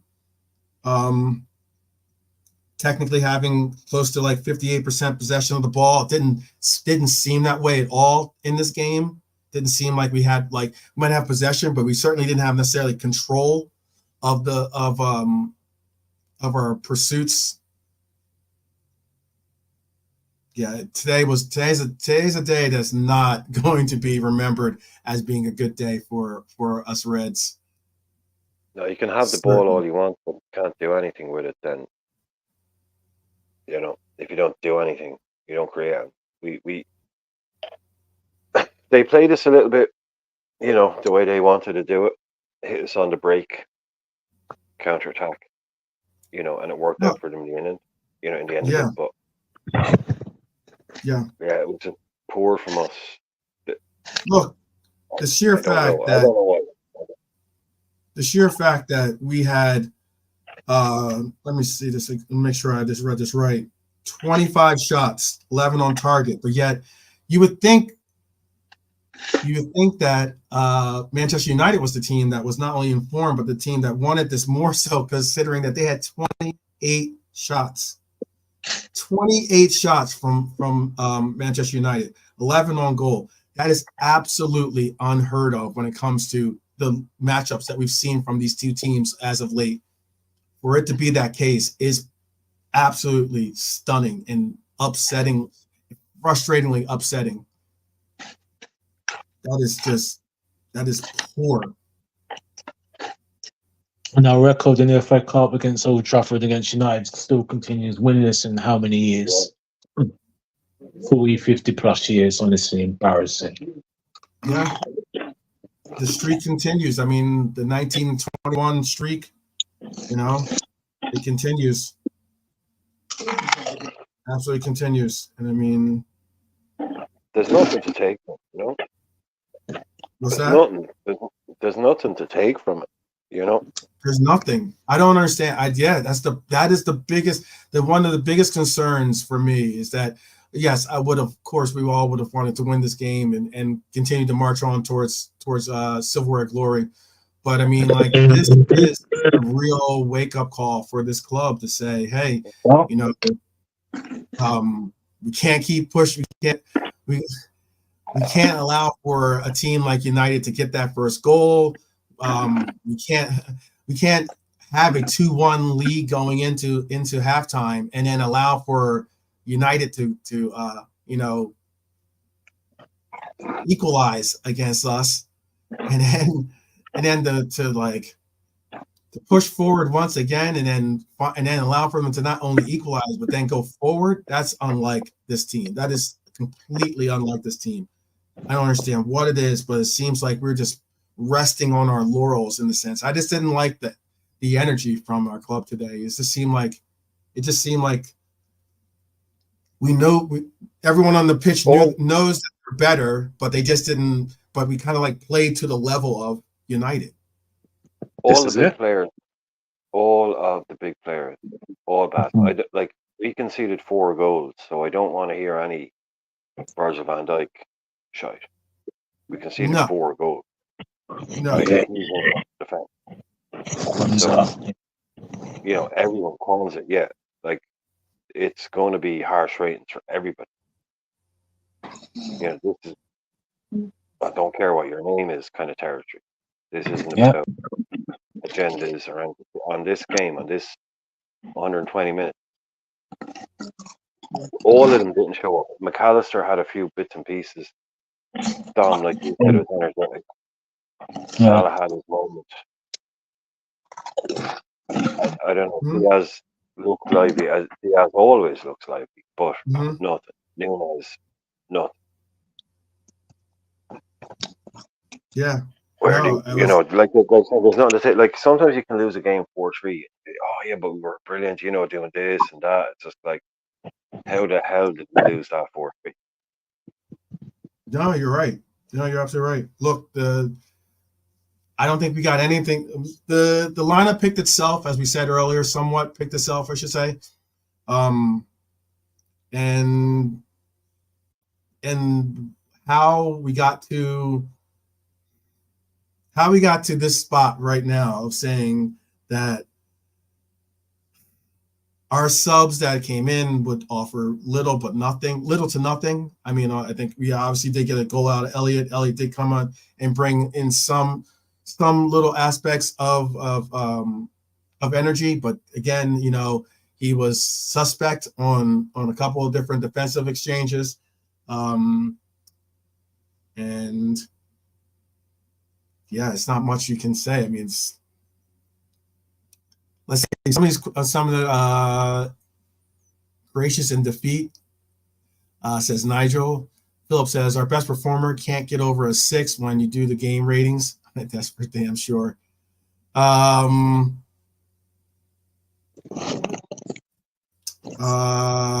says it's just they're exhausted. He thinks they have been put on overclock for the past days. Mind you, these players played against Sparta 3 days ago. We haven't young boys as much. It gets I don't want to hear that. Lost faith in them. I don't know if he's lost faith in them. I think more so he's more so saying that he was reliant upon our returning players, the returning senior players, to get a result from them, to know the gravity of not only the grounds that we're playing on, but also know the gravity of the game. And we just didn't get that from really anyone today. Whether it was, did you think whether it was Endo, whether it was, there was moments where I was disappointed in Endo today. There's moments I was disappointed in Elliott today. Cody didn't even show up. I mean, like, what Cody didn't really. I didn't really hear much of anything from Cody today. He had one Cody, man, play, one shot. 24 touches, so definitely didn't get involved. He had 4 out of 7 for ground goals. Let's see. Connor Bradley, came on for Robbo in the 76th minute to try to bring out some of the youthful youth presence, but didn't exactly get anything from him either. Other than he did have an assist, but I mean, like, he had 1 shot block, 1 tackle. Look, they really did a deed on us today. Not much you can say for any. There's not one player on the pitch that I would have said that we look dominating, or poor giveaway from Nunez, who did not look really that connected to the game today. You know, maybe he was like searching a little bit too much. I mean, the guy, he had like 2 shots on target, 2 shots off target, 2 shots blocked. The 2 shots he had on target were good shots. You know, the one a little bit more so than the other, but they're both good shots. 43 touches for him. He had 3 key passes. Let's see. But yeah, just it was just something about this game. It was just the vibe and like the. It seemed like they had more to play for. It seemed like United just had more to play for, and they just like like guys and us playing to their level, which is what I think we saw today, was just us playing to their level, and then you allow for this team to hang around, continue to hang around. There was never that moment where it was like you got that 2-goal cushion, and it was more so like let them chase, if anything, and open up something for us. It was never that case. They played a very counter-attacking, but also a disciplined game today. And I think maybe Eric Ten Hag has just saved his job, to be honest with you. Yeah, we'll go around the horn here. We'll go around the horn. We'll start with Nilante, JK, and Brian. You guys want to give your parting thoughts on what we saw today?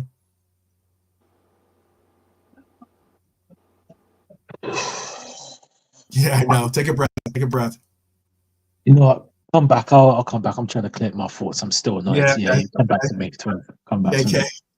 JK, do you want to give a final thought? Yeah, bro. Did we deserve anything? Not really. I've never seen. That was probably the worst game we played this season. Yeah. It's normally second half we're strong, but for some reason, like you were saying, Gapco, like today, bro. Come on. What did you do? We allowed below par players to shine. Come on. Yeah. McTominay, the Anthony, the guy who came on who scored the winner. Like he was on loan at Sunderland last season. But all in all, we did not deserve anything from that game, the way we just sort of folded at the end. Happened in the first half as well. At the end of the first half, for the last 7-8 minutes, United were like sort of on top of us. When it was 2-1, we were going for the third goal. That's when I said whoever gets the next goal is important. It's always like that. And we needed that third goal there. And we had remember that we had that 5-on-2 option as well. It was 5 of us against 2 of theirs when it was 2-1. That was sort of just fucking around. We went clinical today for some reason. Darwin, Gakpo, Diaz as well, maybe, but I just feel defensively, Lord have mercy. What happened to us there? We got counter-attacked. Like, counter-attacking is our style of play. We should have defended better on when they were counter-attacking us. That goal at the end right there. I'm taking him out there. I don't care. Forget the ball. Just go after him. Yeah. Because like the penalties was in like another minute. They had 10 men anyway. So, but all in all, I'm actually disappointed in our display all round. Just not really at the races today, bro. Even though we scored 3 goals, that's the crazy thing about it. But I think our defensive side of the game today let us down. Yeah. But I'm not gonna get. I don't know what more. Yeah, that's a well put together commentary on the game. Brian, do you have a parting take on this? Just massive disappointment that we could all see what was coming if we didn't take our chances. We kind of forgot. We kind of thought maybe, this is going to pens, but just a massive. I'm really disappointed in everything about it. Like I said earlier, there's nothing to take from it. There's nothing to say, well, this was good, that was good, but it's now got to go directly in the bin. And it's done. It's gone. It's not the league. We're out of the cup, so everyone gets knocked out of the cup eventually, apart from one team. So it's going to happen more often than not. You're going to get knocked out of the cup. It's a horrible way to do it. Really infuriating way to do it. But Yeah. that's important now. You have to just say 6-8 hours now. Everyone's pissed off. I mean, the players, no matter. But tomorrow morning, go again, start again, because it's just a cup game and you're out of it. Yeah. So, that's it. It hasn't killed our league title, which for me, the league is always the most important thing. It's the FA Cup, but yeah, that's the only way to do it. Just put it in, get really angry about it tonight, get really pissed off about it, but it's just a cup competition. You can't win them all every year, and we're out of it. But we do have, bigger fish to fry. But I mean, look, we are going for the league title, so let's make sure that when we go back there, when we go back there in the league, we have to have a completely different performance when we go back there in the league, because we still have to go back there. That was that whole game was really annoying from start to finish. How poor we were, and we all of a sudden came alive, and then we had a lead, and then we couldn't hold the lead, and then we had a draw, and it was going to penalties, and then we threw that away. Yeah, I and like individual players doing really stupid things. Just it's really it's annoying and frustrating, and at the same time, it's like, okay, that competition's done now. Don't have to think about it anymore. Right. Yeah. I was just Do you have your thoughts collected, Nalante, or do you want another brief moment? Yeah, I'll try and be brief, but you can you don't have to be brief. Okay. Just get it all out. All right, so let's just get this straight, right? Since we've done well, but if we rip off the Band-Aid, our games against the top 6 this season.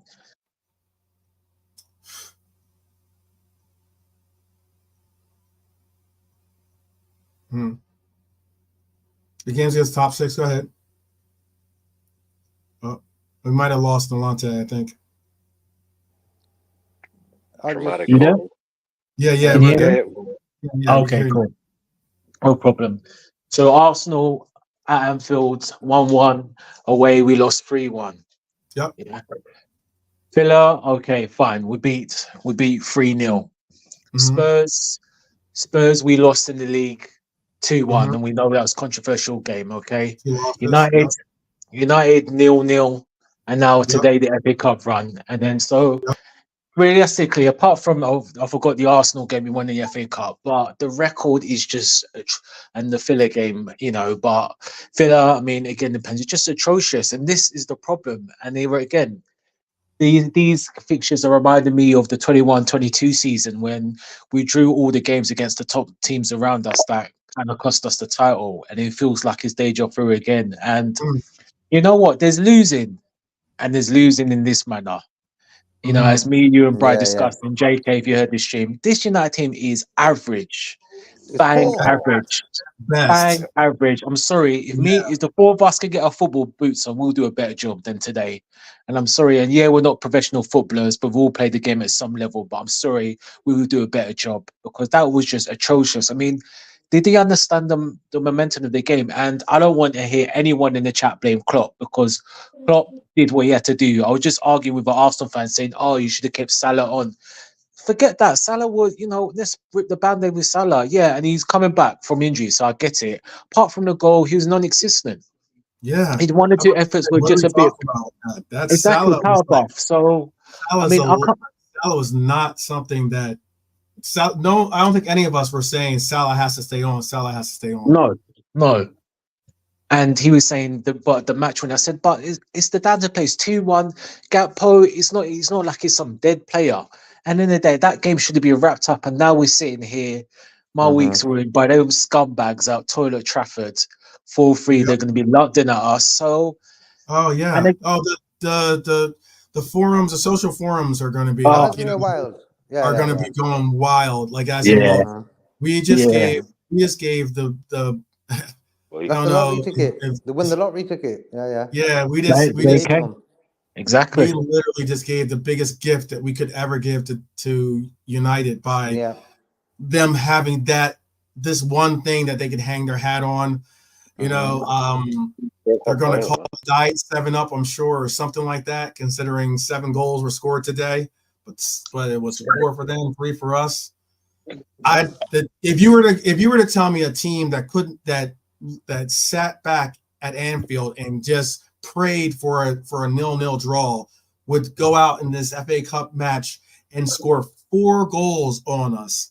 4 goals on us. That is a wake-up call for every last player on this team that, hey, it's not just, hey, you know, you can just lace up the boots and walk on the pitch, you know? But even the first one, that first one should have been a wake-up call.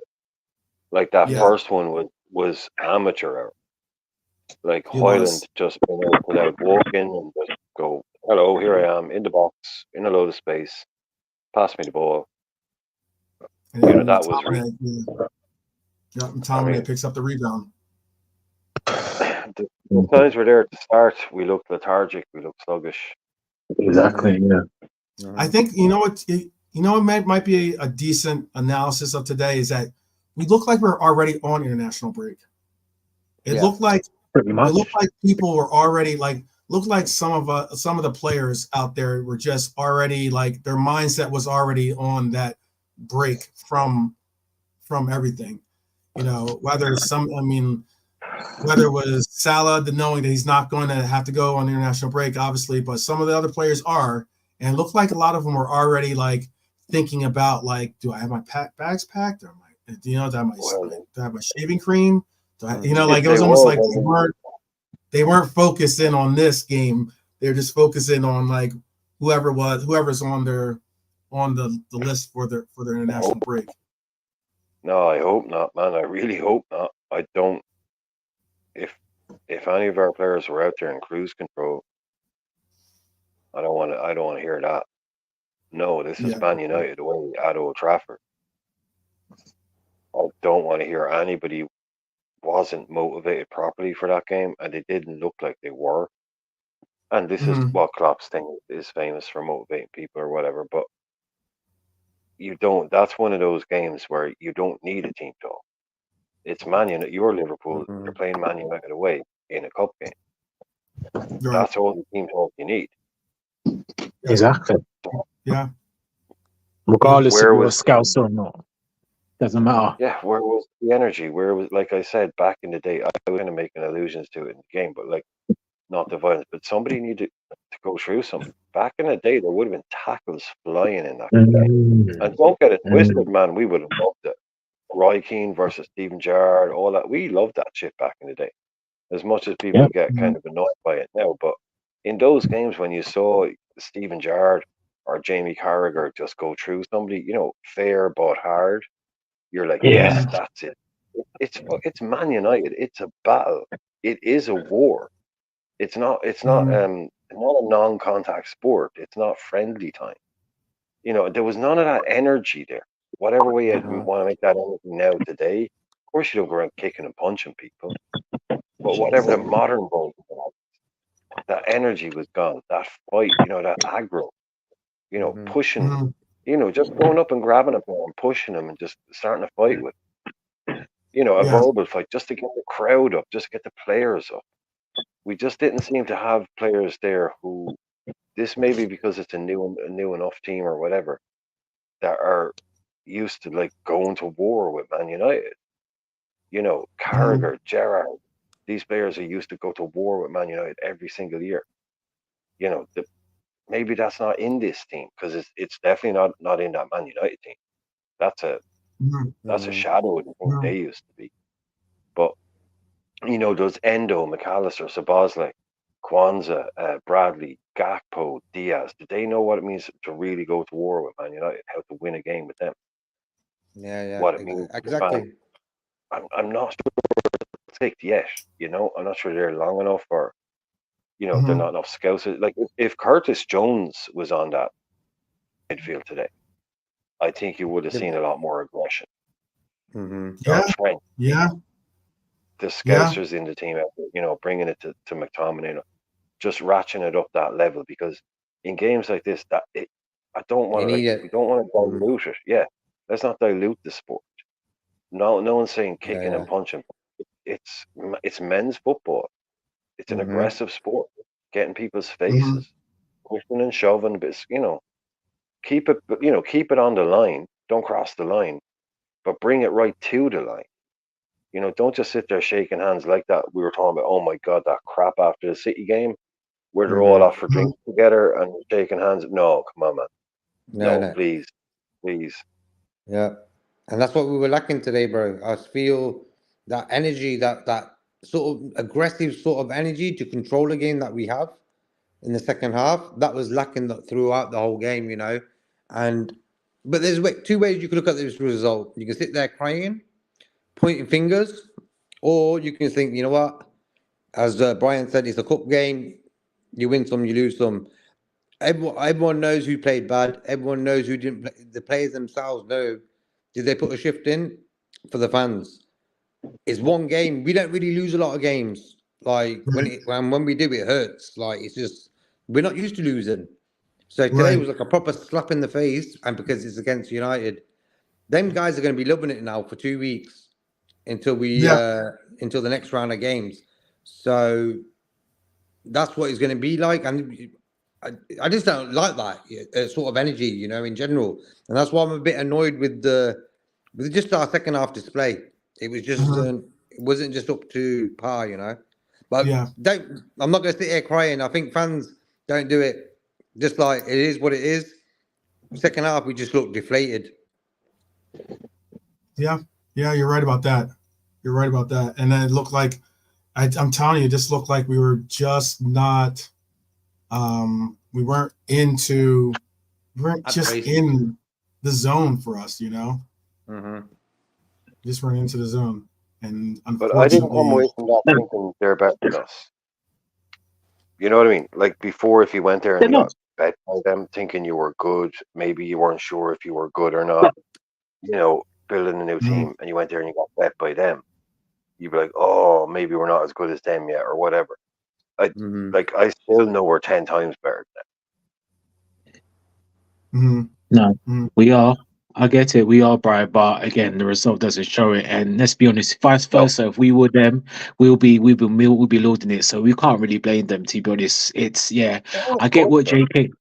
Yeah. I get what JK's saying about go and cry and move on, and I get it. But at the same time, questions could be had because at the end of the day, we lose this game, and if we don't win the league, we don't win Europa, then it's been a flop of a season, and let's just be real. It really has. And now these players are really got to stand up in my estimation. For me, this is, like I said, for me, I'll get over it. It's going to burn. But now I'm going to see the reaction. And it's not about beating them in the league game. It's about winning the trophies that we've got available. It's up to the players, simple as. Because at the end of the day, it could be still a season of greatness, or we might have to review Klopp's reign. But then again, that's another story for the end of the season. So it really is, and it's again, it's just very disappointing that we lost to this man against an average team who are just really just done basic through ball, basic over the top Rashford, etc. And we were just So let's see. Is this going to be a great season or is this going to be a flop? I want to be proved wrong because let me tell you. Sorry, JK, I was going to say, like I said, we don't do our job from now to the end, then the Band-Aid will be ripped off, and I'm going to be ripping heads completely. But we'll see. But this one is annoying. That's all. Yeah, you just got it. It hurts right now. It hurts right now. Without a doubt, it hurts right now. Yeah, it does. JK, do you want to say something? Yeah, I just quickly want to say we played them twice this season, bro, and we haven't controlled both games 100%. We couldn't beat them, so we've got one more game now against these guys. And what Brian said about the Scousers in the team, that's why you need sometimes Scousers in the team for games like this. Certainly. The United Liverpool game. Solid statement. As soon as you look at the fixture list at the start, you go look where you're not playing when you're playing Man City, not when you're playing Everton. You go and look when you're playing Man United, and the players need to realize before the next game, okay? They need to realize who they're playing. Simple. That's it. It didn't look like they did today. It Yeah. It didn't didn't look look like like that at all today. Big time, bro. Big time. We're gonna look. There's going to be a lot of people out there that aren't going to be able to do a Taylor Swift and shake this off. But all right. That's me. But I mean, like, it's not going to be easy. It's not going to be easy. Like, as in, hey, I was out there early in the year. I've had my Europa quad. Now, Yeah, I did. certainly hear that. I'm certainly going to hear the pushback on that. That's why I never mentioned it, bro. Never mentioned the Yeah. quads. Yeah. Yeah. I don't really like putting sort of burdens on the team. Oh, they've got to win the quad. They've got to do this. No. They just need to win the next game, and then the next game is just the way it is. Yeah. No, and I can get that and understand that. It's but we all have high expectations. I I really did feel as though we could achieve something, and especially achieve something great, as if to put it away, to put the matter of whether Klopp has really had a successful run, and to properly have a proper send off. Look, if anything, this right now, it hurts. But if anything, it's a wake-up call to this team. It's a wake-up call that every game is going to be tough. Every team is going to, rivalry games, especially, whether it's Everton, whether it's United, obviously, we're going to have to face them again. Whether it's redemption against the Spurs for what happened earlier this year. well, that's coming. Don't worry. That train is a coming for Spurs. Yeah. That is definitely. Anfield is going to be boiling that night. That day, yeah. I don't believe in revenge as a concept, especially in football, but it works. But that game, yeah, watch that one. Mm-hmm. That should have edge to it. That should have proper edge to it, because look, that's not one that really, I'm not one for refs, but that game, we deserve retribution for that game. We definitely do. So that is going to have some serious spice to it, that one. But that's the one I'm really looking forward to be honest. We went through them the other night, like the ones that we're looking at. I'm really looking forward to that Spurs game. Yeah. I'm looking forward to the United game, because the players now who have finished the game, they need to say, you know what, guys, we got these again soon in the Premier League. You've got to do, yeah. Quickly, if I may, and this isn't a negative shout, right? But of all the players that, we know they're all about, of all the players, which was the one that each of us is most going, yeah, I think you should have known better today. I mean, I'm not saying who was the worst player, but which was the one guy they're going, come on, man. Not from you, not today. For me, I think Mo, because Mo really just took that invisibility pill that Gakpo's been taking, and a number of other players have been taking recently. He popped up with his goal, but really was not an influence on that game at all. And because of who he is, I'm not going to blame Nunez for not being as influential. When Mo was on the pitch as well, and he was also shocking. Because Mo is he's our big game player. And he was pretty invisible. So we all there was a lot of stinkers out there today, basically. But for me, the biggest stinker would be Mo, because of the occasion, the venue, the opposition, and his status in the team, and how little he did. Yeah. Look,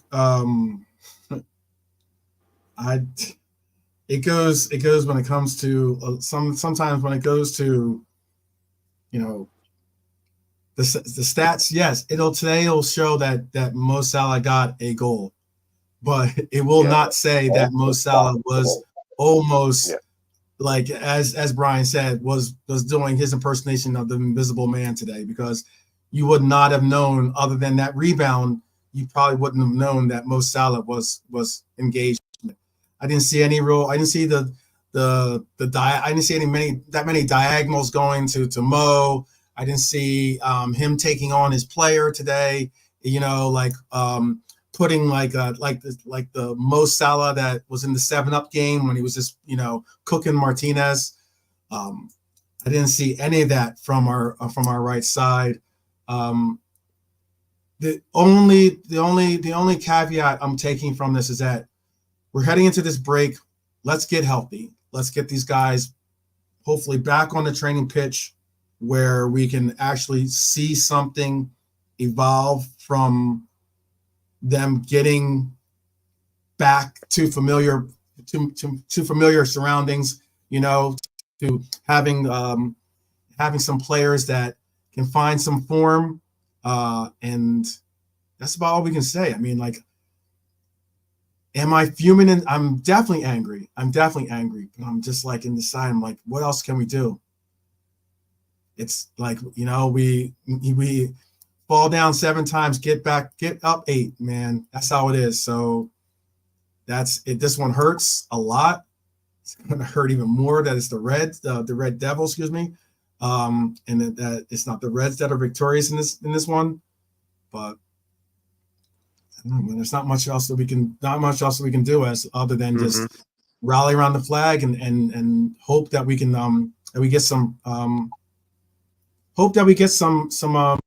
good news on from players coming back, and some good news with the fact that these players are motivated even more so than not, because if they want to send Klopp out in the right way, or they all speak about how they want to like do right by the skipper and like and like make sure that the gaffer gets his proper day in the sun.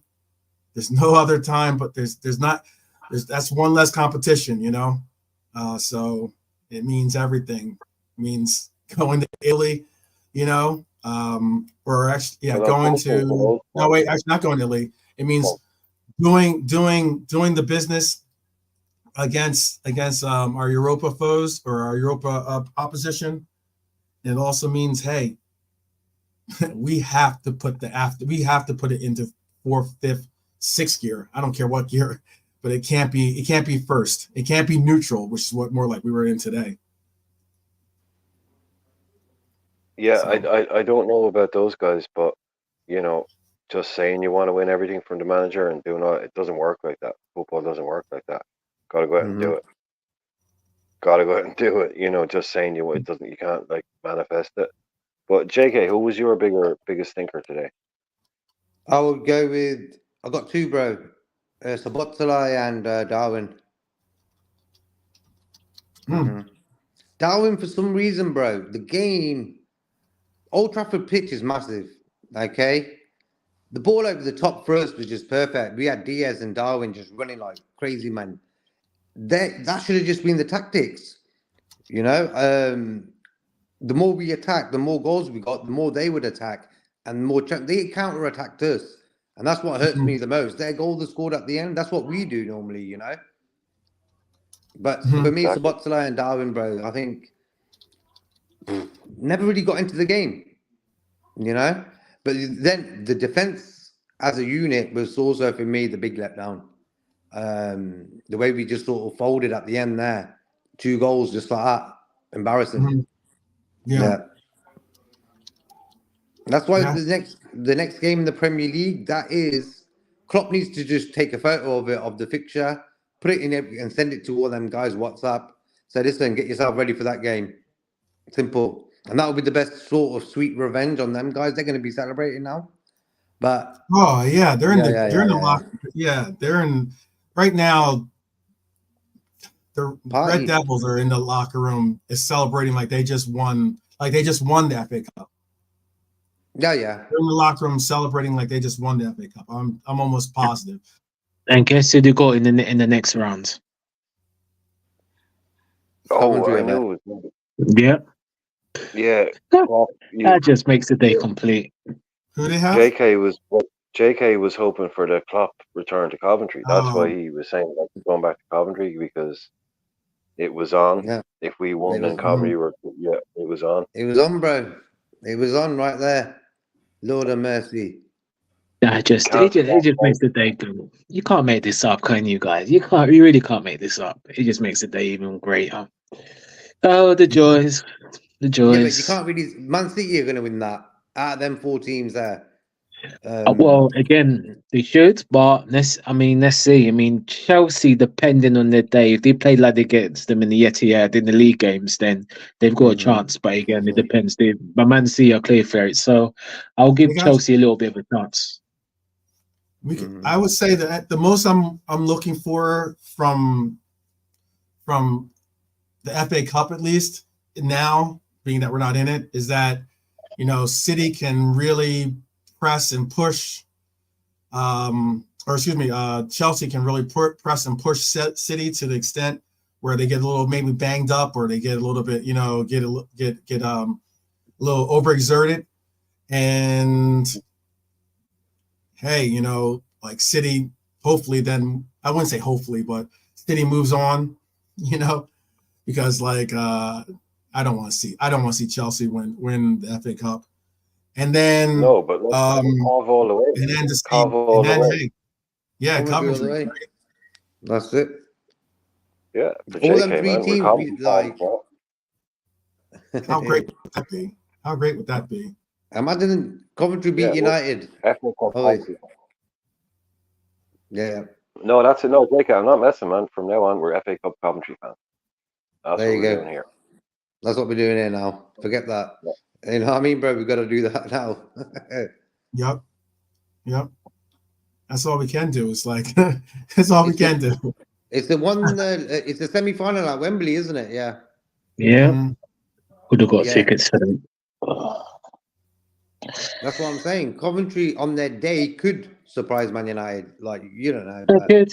Yeah, they could, JK, to be fair. I mean, no hope, but I don't think they will, but let's hope. But it's just, what is it with us? I mean, the Arsenal game, they were dropping points, lacking confidence. All we need to do is hold them with a draw. We let them win game, and look at them now. They're flying now. They got confidence now. Now Man United, dead team. And now we've let them win, and let's see what happens with them. It's just, honestly. It's weird momentum. It's weird momentum. Everyone would have thought, we're flying high. We had we had all those goals in the Europa match. A lot of the players looked really, really good in that Europa match too. And they looked engaged. They looked like they knew they had a little fire underneath them. You know how some people, I did hear someone say, let's not go crazy with the goal scoring and play all our cards before we actually get to that hand. But hey man, we move, man. That's all we can do. We're definitely going to move. 2 less games. We have 2 less games now. 12. Yeah. Yeah, I'm looking at it that way. I don't want to go as far as to go to be a bigger fish to fry. This was one of the fish that I was looking to fry. But I don't. But I definitely will say that it is a little bit of. It could be a little bit of a blessing that we do have 2 less games that we have to press and utilize rotation and and push people's red lines a little further.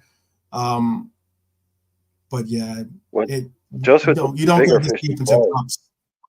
We do. What I meant by with the bigger fish to fry, what I meant was, now that this game is over, you've got a league title, and what I was saying is we've got bigger fish to fry than Man United. We've got a league title. Yeah. So, okay. Well done. You got your little thing there today, but we've got a league to go for. So good luck to you in the cup, lads.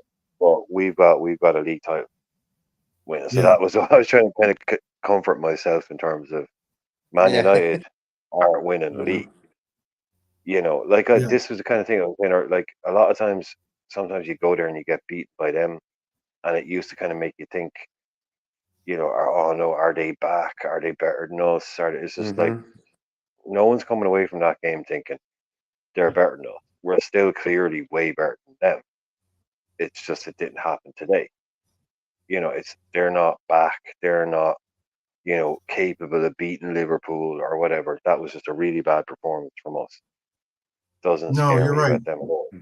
You know, they're still useless. Clearly, we No, just you're handed them no. that Well, ball. we're going to see them, and we're going to see them in where we have Brighton coming back after the break. We have Brighton, Sheffield United, both 2 home games, and then we travel back to these very grounds of Old Trafford.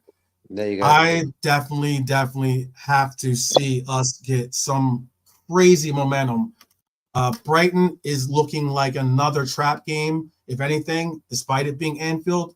To me, I think that we have to make a showing in that game because Brighton is certainly going to look at what United did today as a sign of, maybe they don't have it together. Maybe we can get a result there. And Brighton have a good team.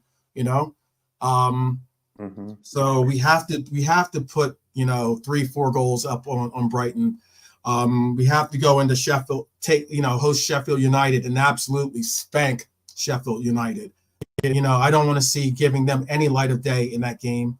And then by that point in the time, hopefully we have our everything situated where we can go into that United game with I know that you don't want to say revenge, but F that. I have revenge on my mind. We have to go into Old Trafford and spank the Red Devils. Absolutely have to go into, because there's no way that we should have allowed for this team, as Nilante said earlier, just bang average. And I mean, that's just it. They are just barely bang average. And to have to say that hurts because it's less about, I don't like losing against anyone, but at least if you lose to a team that is a worthy opponent, that's one thing. But to lose to this United, if we were fighting them for 70 minutes and it was like, Jesus, these are good lads. Bloody Bruno, oh my God, a really hard place to go. And but we weren't. We literally just had the ball all the time. It was it's like if it was a big United team with big threats and big players. No, it isn't. That's the really annoying thing. We didn't get beaten by a really good United team. We lost to a really shit. Yeah, that's the part that's the worst part about this. The worst part about it is how does this team, if you want to see ever a measure of the mentality monsters, as we so put it, if you ever want to see a measure of what this team, the character, and what is the definition of what this team is, when we see that next match with this team together, that's going to tell us whether we have the heart and soul to really go the distance for this title. I think because it puts all the more emphasis on this next match, all the more emphasis. I mean, I'm sure Anfield will stand up. I'm sure they'll be ready to support the boys, but we have to do something better than this. This is just unacceptable. But I reckon, bro, we were too overconfident going into the game as fans were anyway. I was clearly overconfident. I said 5-0. I was going 6-1 I was still. I think. No, 100% JK. I think, the majority were. I was still a little bit cautious because we've been in before. Because remember when United used to dominate us and we were struggling, we always used to get wins against them. So it was a bit of a mix. So we should beat them, but it won't be as easy as what people think it meant out to be. But lo and behold, the downfall wasn't by them, it's by us. There you go. Like I said, we didn't get smacked up by some world-class team. We lost to. No, but that makes it 10 times worse, and it's them as well. So that reason puts the extra salt, pepper on the chips, shall we say, or the extra salt on the chicken, There you go. There you go, bro. All I need is this season now. My thing is this is simple. We just have to win the trophies that we have for me to say, you know what? All right, this result, the Arsenal results, these were things we can laugh about. That's it for me. If we beat them, great. But I want it's at the end of the season picking up the silverware. And even though I'm very harsh, even if we don't win the league, but we're up there, as long as you can get that Europa League, then I'll say, you know what? Fair enough. Yeah, I can understand that. I can understand that. And I'm a harsh guy. I'm a harsh guy to what I want the club. But But for me, sorry. just for me, if we win the league, I don't care what happens in any other competition. Yeah. If we win a league title, Fair enough. then we can. That'll just everything else. It won't matter that we did this, because if we win the league, we've already got a double. So it's not a league, the secondary cup double, but and it is what it is. It is. A league title is always my aim at the start of the season. Yeah. Win the league, and everything else is just gravy. It's just gravy after that, especially when you're only in the Europa and not the Champions League. So if we win the league, I wouldn't care if we lost 6-0 to City in Arden. Basically everything else would go out to win. But if we don't get that league, it would be really disappointing if we only got the League Cup. So if we don't win the league, failure. It's a failure. Yeah, Simple as. It would be really important to get that Europa League. Yeah, that's my thing. That European thing, that would be really important. Yeah, I think that's the key. It's not as if we can pick and choose or whatever, but obviously, if for instance the worst happened and the other one's a cup competition, the league has Man City in it, and it doesn't go our way in both, we're sitting here at the end of the season with a League Cup in our hands. I don't really want to be there. That's It'd be similar to where we are right now. Yeah, that would be. It'd be a bit similar to United last season, and totally.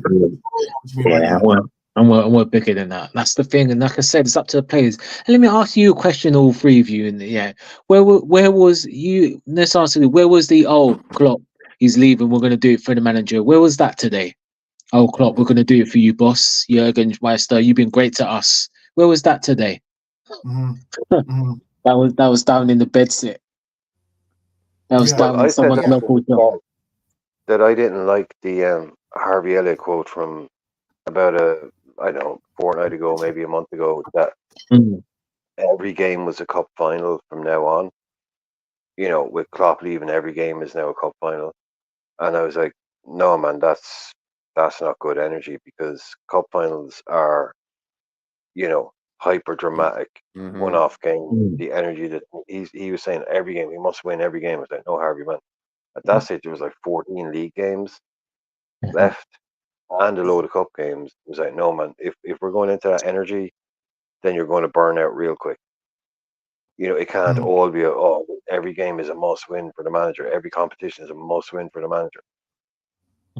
That is too hard on the players mentally. So I think they got a boost off it straight away when he announced it, but all things revert to the mean eventually. And you can't just, like I say, come out and say, we're going to win it all for the manager, and then that'll just make it happen. You've actually got to go out and pitch and do it. So I didn't like the idea of trying to win it all for the manager. No, take the pressure off yourself. Exactly. Don't say, we're going to win it all before your goes. No, chill, lads. Nobody wins it all. Not even Man City and PSG and Real Madrid. They don't win it all. Okay, let's win something for the manager. In his last, let's just win something. I didn't like that kind of big dramatic. We need to, huge send off. That to me was like, no, that's not how sport works. Injuries, other teams. It's just chill the energy on it a little bit and see where you end up.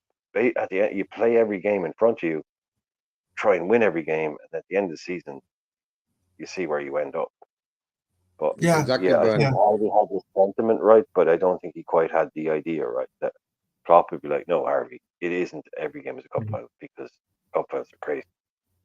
It's expectations. Expectations brings disappointments. Yeah, I get you. I look, I know some people were saying that there were those out there that were saying, the FA Cup is something that they would sacrifice, especially considering that we're already at the point I heard these kind of comments. It was right around like when we were either playing for the actual League Cup final, or we're about to like get into that little run. And like it was do we like sacrifice something for trying to put more emphasis on the league and everything else? I just continue to say, like, whatever game's in front of you, that's the most important game. And you just put emphasis on that, because like I really think that you don't know what is going to happen. Exactly.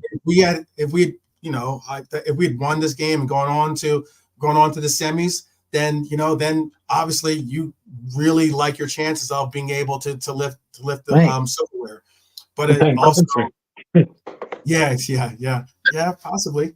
But it's just that mindset for me. I understand that the cup final, every game's a cup final type concept is like a little bit daunting on like the reserve tanks. If anything, I just more so thought that if you just put emphasis on winning whatever's in front of you, period, like as in focusing on winning that game, don't think about 2 games in the future or 3 games in the future, and do what I think is what I said today, which is it seems like a lot of these guys already had their past, was already looking at like, wondering where they had their passports or something, they just didn't look like they were here today.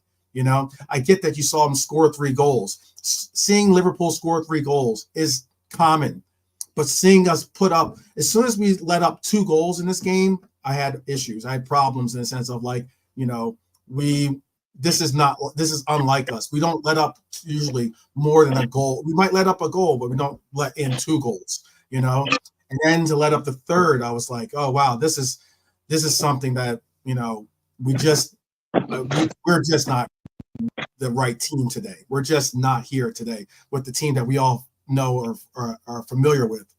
And then, it's where we're at right now. We have to look at this next game as the most important game. It's a league game.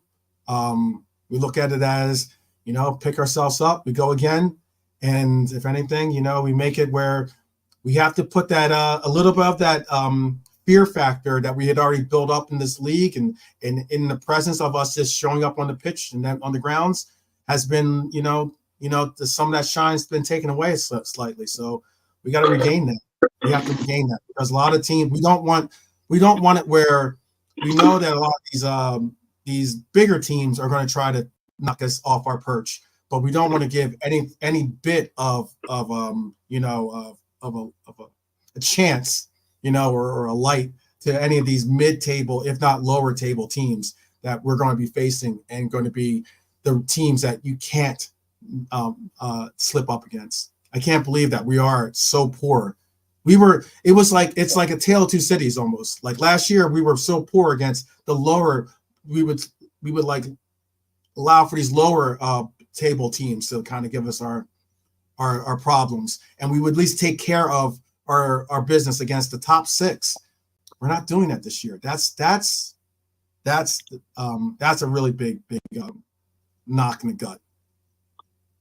But like you said, man, you can't pick and choose which competition you're going to do well in. Like right, you can't exactly. like it's like with a player. It's like sort of with, like, say, look, Thiago. I'm not saying Thiago, but he's a good example. People might say, oh, he's come back to fitness, but let's not play him in this game, so he'll be fit in for the next game, or let's not do this in this game, so we'll do that in the next game. You don't get to pick and choose when a player would be fit or what competition you do well in, because you say, oh right, we're going to keep the boys, and then we're going to do this, and we do this in the FA Cup, thinking we're going to win against Stoke or something, and we rest a load of people because we're going to do this in the League Cup game or in the league game, and then you get bet by Stoke, and then in that league game against West Ham that was going up next, you draw 1-1. Yeah. And you've gone out of one competition, and you rest the players for a league game that you ended up drawing. You can't pick and choose. Can't pick and choose. No, you can't. Yeah, you can't assume, oh, we'll win this FA Cup game. So you've just got to play the competition that's in front of you. But then, as soon as you're out of it, the fan mentality that kicks in is, what's the FA Cup? That doesn't start till next year. Yeah, that's it. Yep. It's just you instantly psychologically finish because you're out of it. Doesn't matter to you anymore, unless, of course, obviously, as you were saying, it's a Coventry game. But Yep. it's just that's how it works. Like, it mattered up until the whistle went, and now it matters to them. It doesn't matter to us. Yeah. Facts. Yeah. Look, it's certainly very telling. I mean, like, just like Pop said, he going into the energy reserve tanks is not something that you want to do, especially when you've been like relying on those reserve tanks for quite a while. There's only so long you can go with the gas light on before you have to pull over and get some gas in the car. Yeah, running on fumes. Yeah, running on fumes is not where we want to be. You can only push it for so long, but it is what it is. I was just quickly going to say that every time there's a disappointing thing that happens, I always try and look at the plus side of that. Okay, plus side, 2 less games and also 2 less occasions. I think FA Cup semi-final and final is more than just the game. It's like the TV shows, the media for a whole week and stuff like that. So you've got 2 of them games out the way. Man City have to do that now. So that's the plus side of it. Also, 2 less games, players won't get injured. Of course, I wanted us to win today. Don't get it wrong, And it's like what Brian said. It mattered until the whistle blew. Now it's done. It's like, okay, fuck it.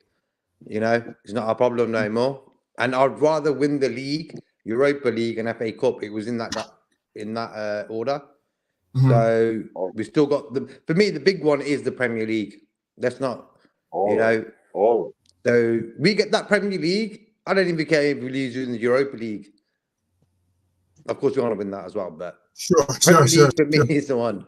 But I think the first weekend back is going to be a very interesting weekend for the Premier League title race.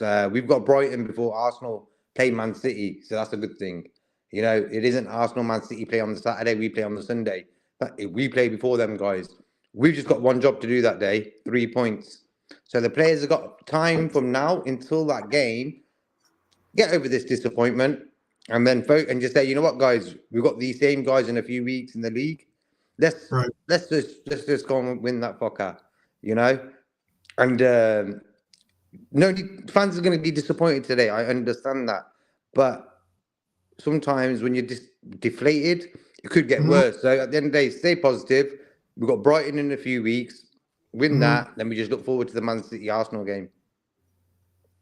I think the biggest thing, one of the biggest things is that we're going to get a lot of banter from our rivals. So I think that's the shitty, excuse my language. That's the bad part about it, and got me cursing. And and then I think the only positive that I can say from this is we will see again what this team is made of in that first game back. I think we will see what this team is made of in that first game back. Hopefully we'll have some returnees, but obviously it shows, just because you got people returning to the pitch doesn't mean that they're ready for the pitch, for a full 90, to give the kind of output that we expect them to see from them. Right now, we have to look at, I'm looking at it as, I'm only going to look at the positives until after I see us after that first match. That first match is important to me in that how we respond, because it's not about necessarily that we lost. It's more about the response from losing. It's the response that we do. Do we fall? Do we stay knocked down? Do we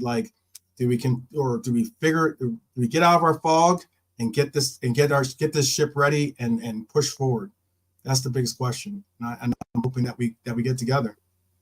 But bang on, yeah. So it's all good. All streaks come to an end.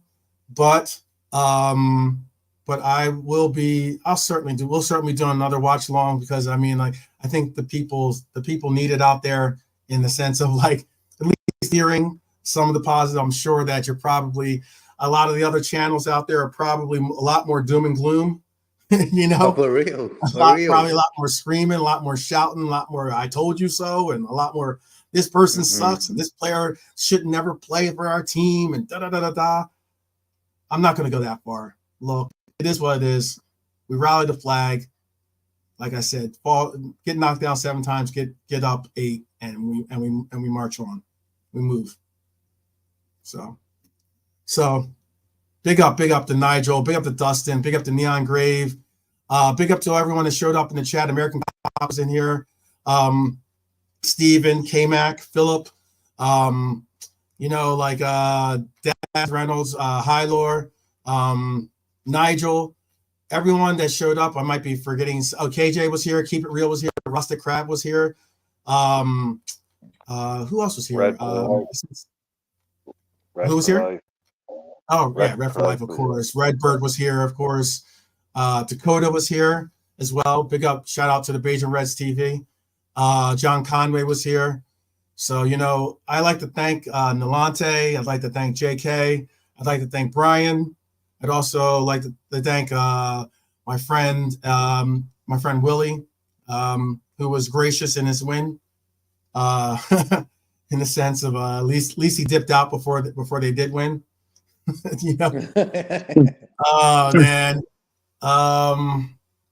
But he yeah, just wanted to see your reaction. He probably said, "I'll go offline. I'll quickly watch it and see what you guys are doing." Yeah, a little egg on my face, because I think we all had this as being a win. But again, I can't say enough. It is what it is. But thank you again, Brian, JK, Nalante. Thank you for joining me on the watch along. We'll get together, man. We'll get together. Yeah, man. I'm not. Come on, it hurt at that. As soon as the whistle blew, it hurt. Actually, when the guy scored, it hurt. That's when it hurt. Then it hurt after the final whistle. 5 minutes, 10 minutes, maybe. And then you know what? I'm thinking. Them guys need to win the league game there. That's all I was thinking. Okay, let's leave it as that. Yeah. But hey, you know what? Let's just look forward to some good content that we got coming up. We got some fun shows, actually. Some things to get us off, to kind of take our minds off of certainly off his defeat, but just kind of give us a little bit of a breather. Kind of like give us a little bit of fun moments to kind of like go with a couple different tier shows, or maybe like a little bit of a. I'll just put it out. Little interesting shows, to say the least. Shows that hopefully will bring up a little perk, or a little perk in your step, and certainly bring you up to be able to ride the Liver Bird again to higher and greater things. But again, we shall rise again. Don't worry, guys. All right. So big up to all of you guys in the chat again. Big up to the panel for Liverpool 12th Man show here. I will say good night, but good morning, good evening, wherever we're reaching you. Hey, we will come back, and we will see you most likely tomorrow. Okay, for definitely under 6 party, everything under 60, I should say, party. So yeah. We'll see. All right, guys, we'll see you soon. Take care. Oh, wait. My fault. Especially right now. Let me say this before we bounce.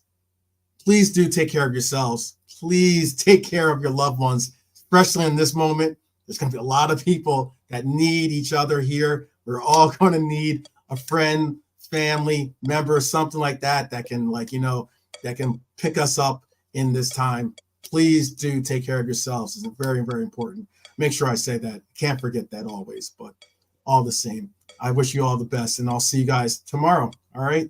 Take care.